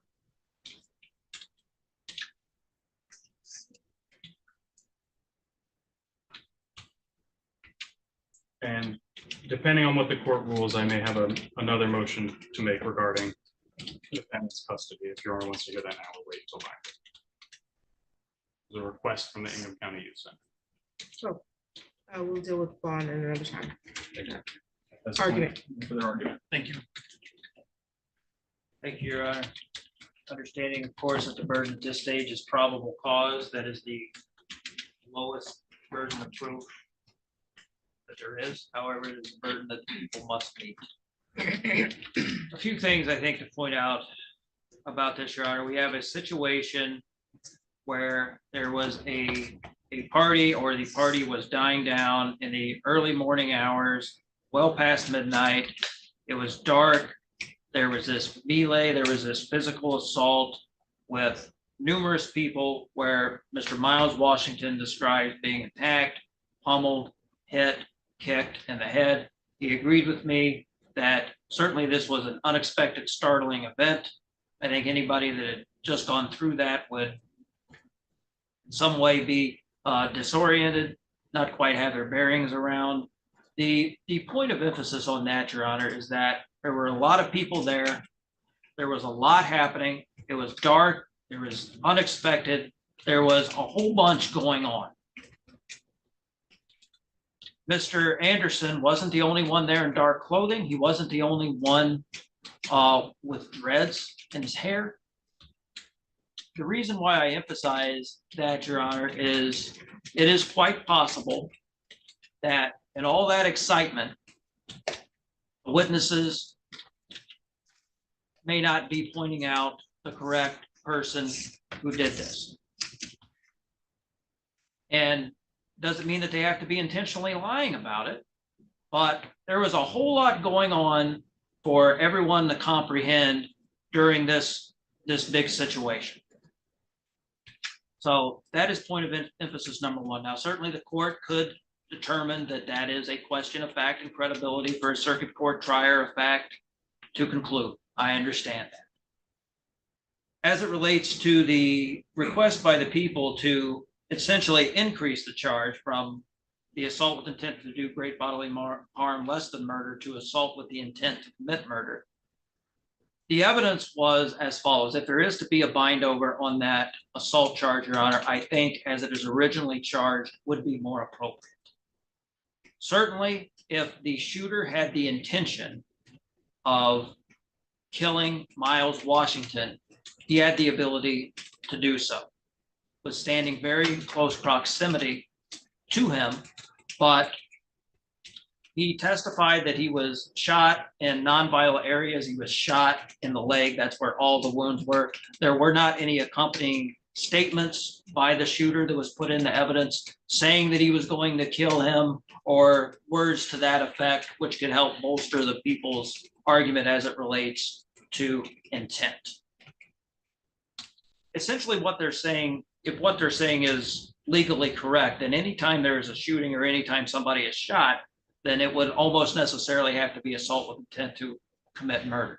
But I think when we look at the facts in the totality, where the shots were, now, maybe Mr. Washington believed that the shooter was pointing at his stomach. He doesn't know that, but from his perspective, maybe he believes that. But certainly the shooter had the ability to shoot him in the stomach or the chest or the head if he wanted to, but he was shot in a non-vital area, which I think would show intent to do great bodily harm, less than murder, not with the intent to actually commit murder. So if there is to be a bind over on that assault charge, I think as it is currently charged would be more appropriate. But again, Your Honor, I'm asking the court to view all the facts in its totality and deny the people's motion for bind over. One more point I wanted to emphasize.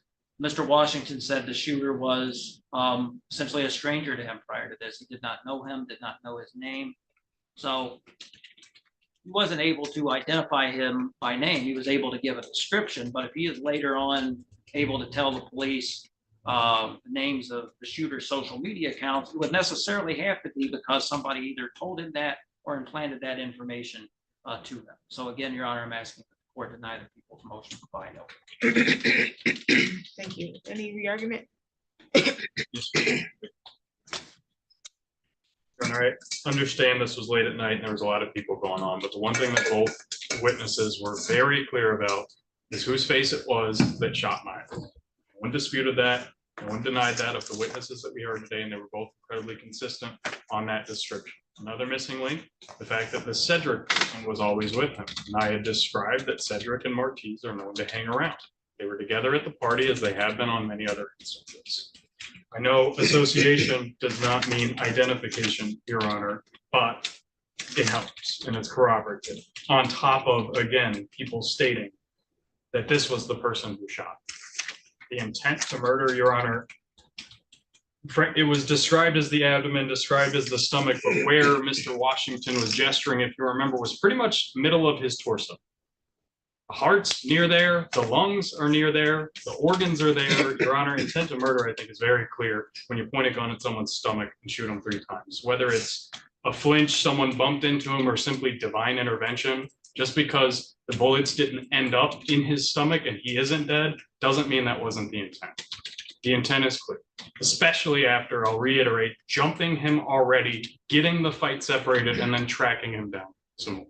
So for those reasons, Your Honor, I'd ask that you bind over on assault with intent to murder, or in the alternative, assault with intent to do great bodily harm less than murder, with carry and conceal, and with a felony firearm for that offense, as well as the added charge for the pistol whipping of Martell for felonious assault and another felony firearm charge there. Those would be added counts 5 and 6 by my. Thank you. Today was the date and time set for a preliminary examination. The burden is squarely upon the prosecution to establish that they have sufficient probable cause that a crime was committed, and then probable cause sufficient to charge you, Mr. Anderson, with the crimes alleged. This is not a trial. They don't need to prove each element beyond a reasonable doubt here. They just need to show the court more than mere suspicion that these crimes have alleged. And as indicated by your attorney, this is the lowest standard of review for a criminal matter or for any matter before the court. The court is the sole determiner of testimony, and I'll weigh the credibility of the witnesses, and I also will measure whether or not the people have a probability of establishing guilt at trial, and whether or not the evidence shows reasonable doubt. We heard testimony today first from Anaya Williams. She testified that on or about July 7, 2024, at the area of 6255 Beachfield Drive, making venue in this court appropriate, that she was present at a party and that she was there with the person that she described to be someone that she dated in the past. I thought it was ironic that they both said they dated in the past, but then they dated currently. But nonetheless, someone that she was in some level of relationship with at this party, and that the party was hosted at a person that she didn't know personally, but his name was Jordan. That she and the person that she was at the party with, her boyfriend, Miles, were on the front porch playing around or jostling in some nature, and Miles accidentally or subsequently, I don't know if she said accidentally, bumped into somebody, which resulted in an exchange of words. I think when he testified, he said something about a question being posed to him as if, "Are you good?"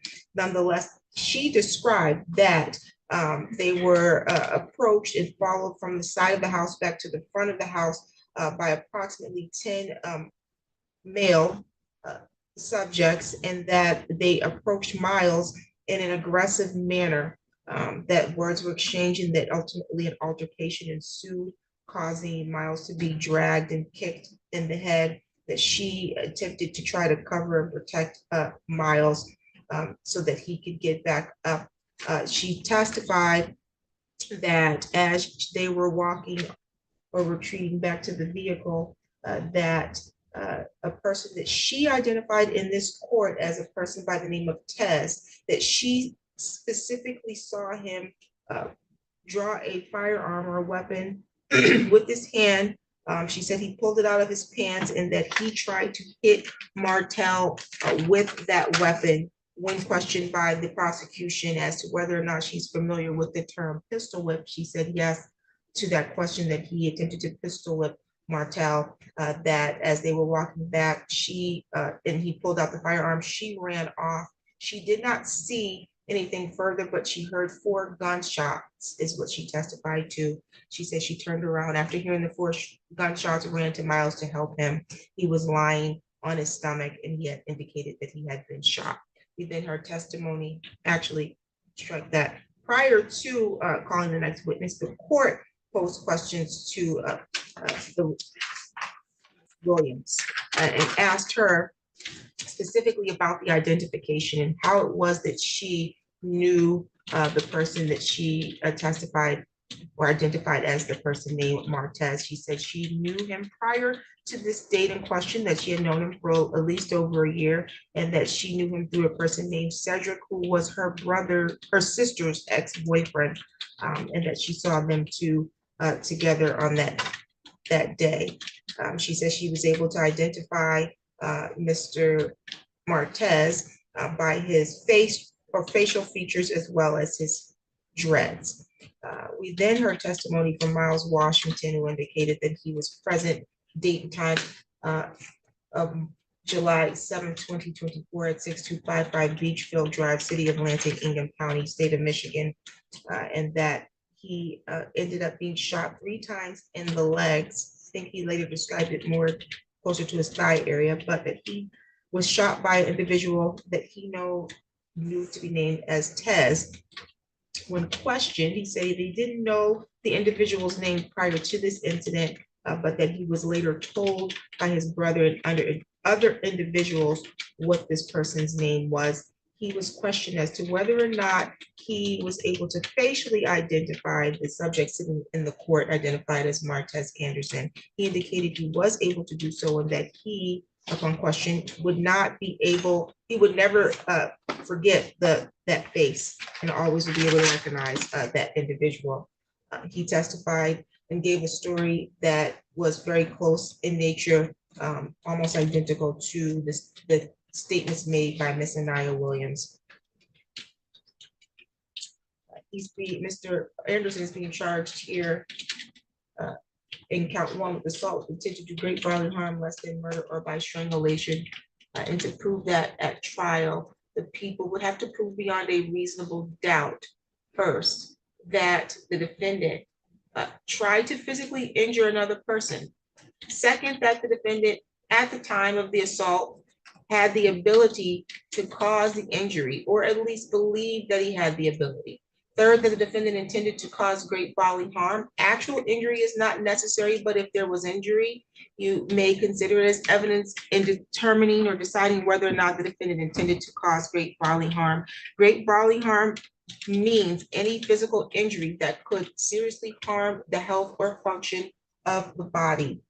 The testimony here by the court, I think, rises to more than mere suspicion that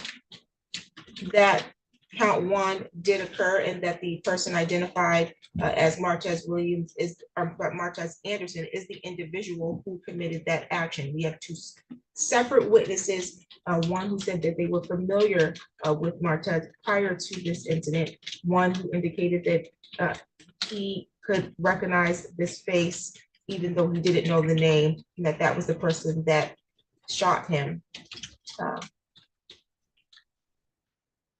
We also had testimony about injury, 3 bullet wounds. He said he was shot 3 times. There was 3 bullet wounds, I think, in his thighs, and looks like he's still on some crutches. The court is satisfied as to count 1. That will be bound over to the circuit court for further prosecution. Count 2 is weapons carrying concealed, and to prove that at trial, the people would need to prove beyond a reasonable doubt that the defendant knowingly carried a pistol. It does not matter why the defendant was carrying the pistol, but to be guilty of this crime, the defendant must have known that he was carrying a pistol. Second, that this pistol was concealed on or about the person of the defendant. Complete invisibility is not required. A pistol is concealed if it is not easily seen by those who come in ordinary contact with the defendant. The prosecution questioned the witness, Anaya Williams, specifically about whether or not she had seen the defendant pull a firearm out. She indicated she saw him pull it out from his pants and that she did not see him with a firearm prior to the incident. The prosecutor also questioned Mr. Washington about whether or not he could see a firearm on Mr. Anderson prior to the alleged shooting incident. He testified he didn't see anyone with a firearm prior to. And so based on the testimony, the court can conclude that there was not a firearm that was ordinarily or easily seen by anybody, and that the weapon would have been concealed. The person identified as the individual who pulled the weapon out is Mr. Anderson. The court is satisfied as to count 2 that will be bound over to the circuit court for further prosecution. And count 3, weapons felony firearm, will accompany.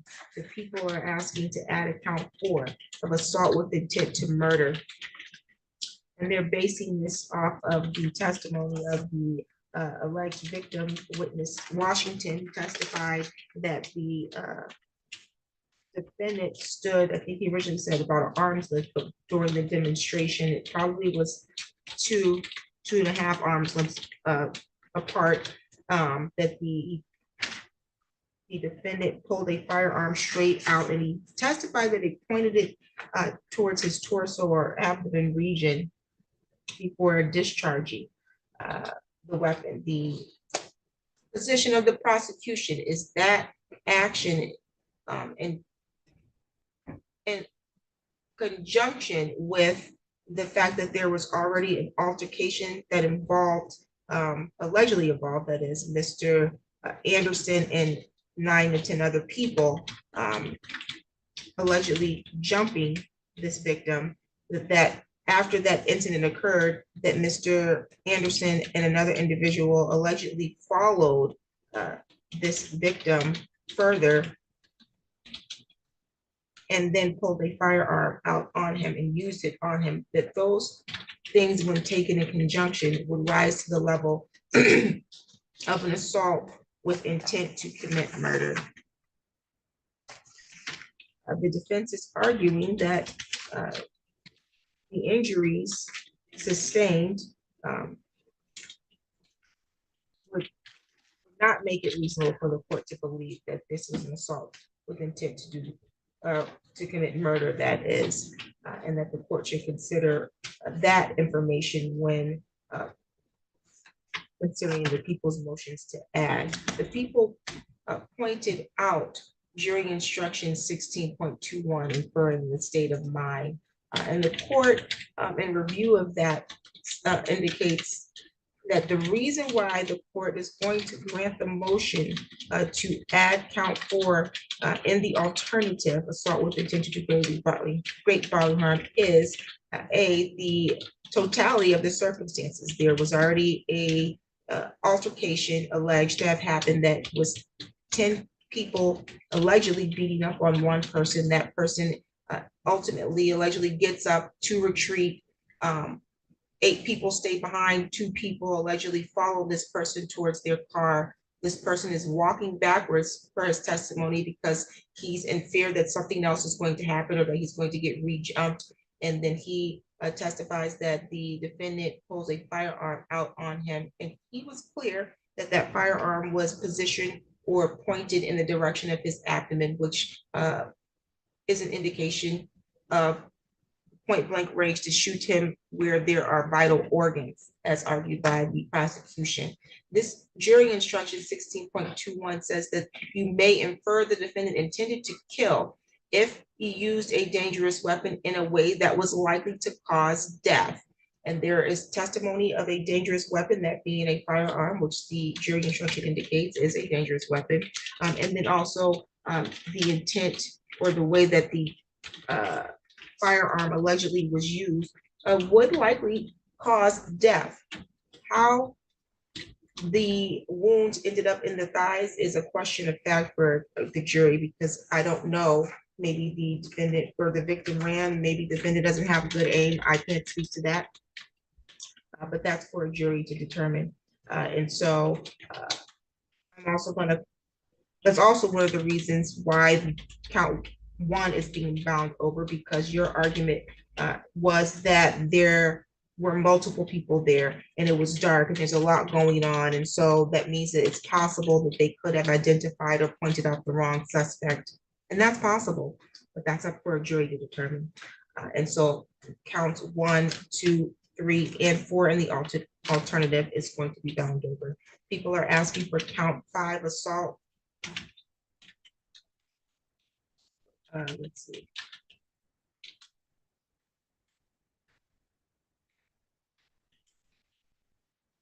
You are asking for count 5 for a felonious assault on Martell. What's his last name? Jackson.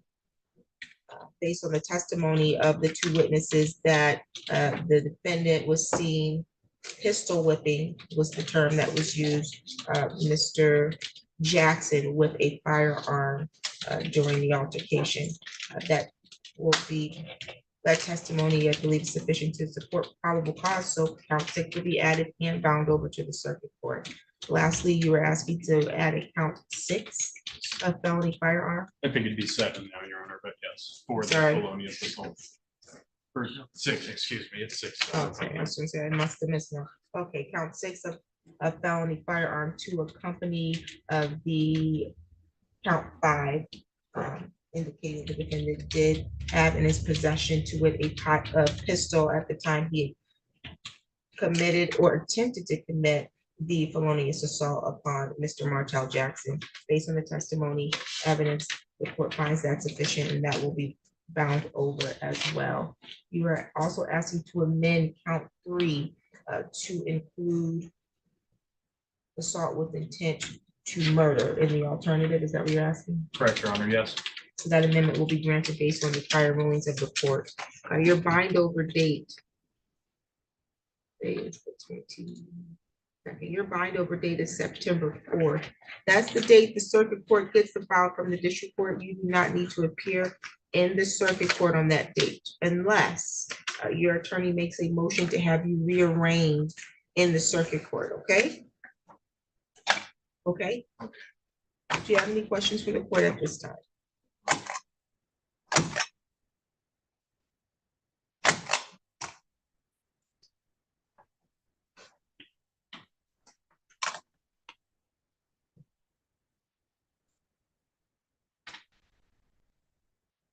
Without that motion to be rearranged, your next court date at circuit court will be a pretrial. Your attorney will be made aware of that date, okay, sir? Okay, and you all wanted to address. Yes, Your Honor. I received communications yesterday from Assistant Prosecuting Attorney and Unit Chief Megan Merton through Rebecca Stoll at the Ingham County Youth Center.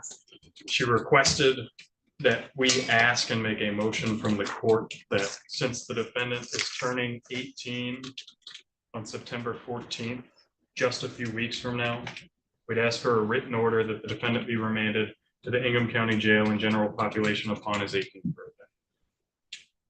I'm sure if the court would be willing to grant that, but that was the request. Did you want to respond to the motion? people know that that's something the court necessarily has to order. My understanding that when they would turn 18, that they get transferred over to the jail.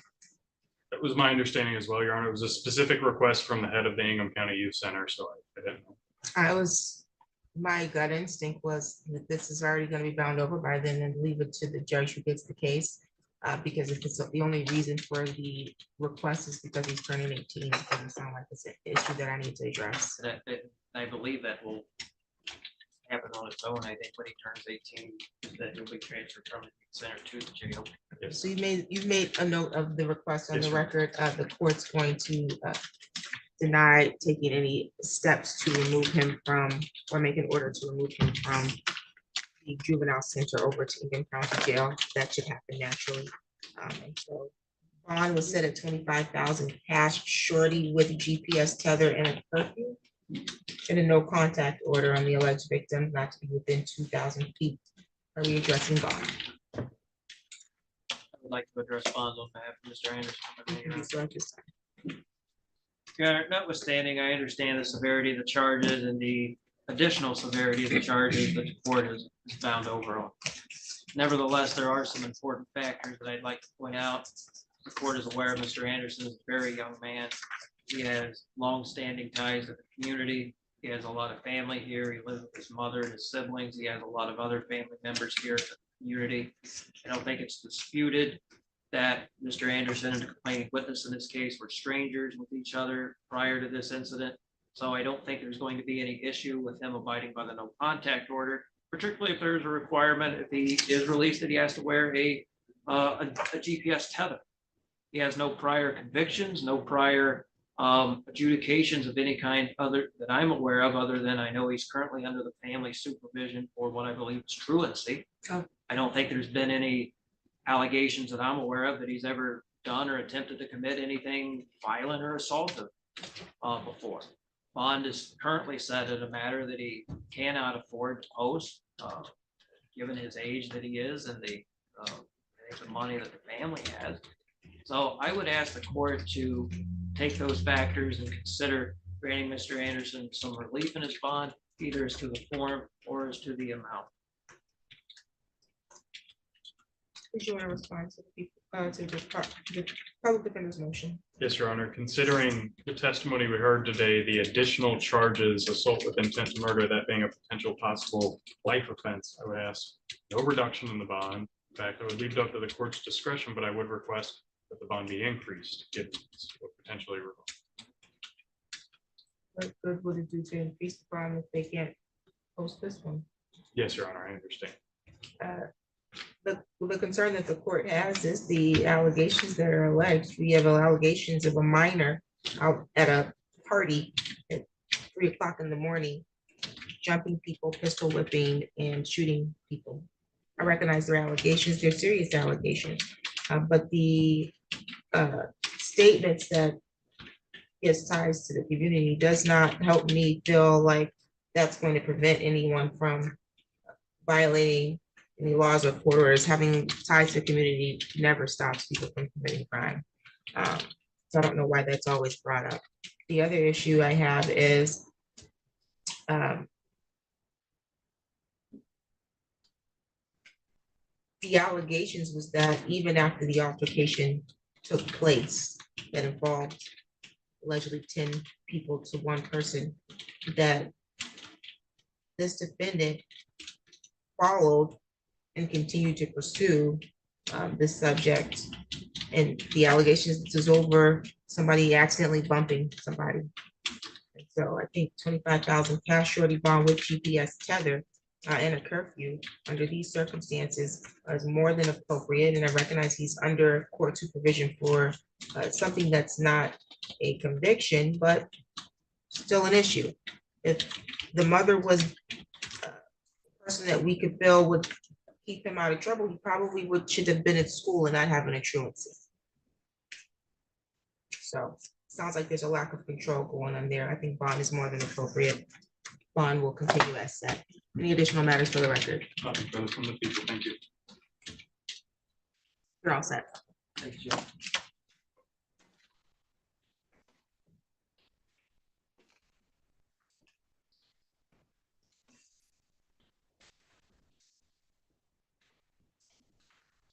ask that the family stay behind until he finishes hearing his case.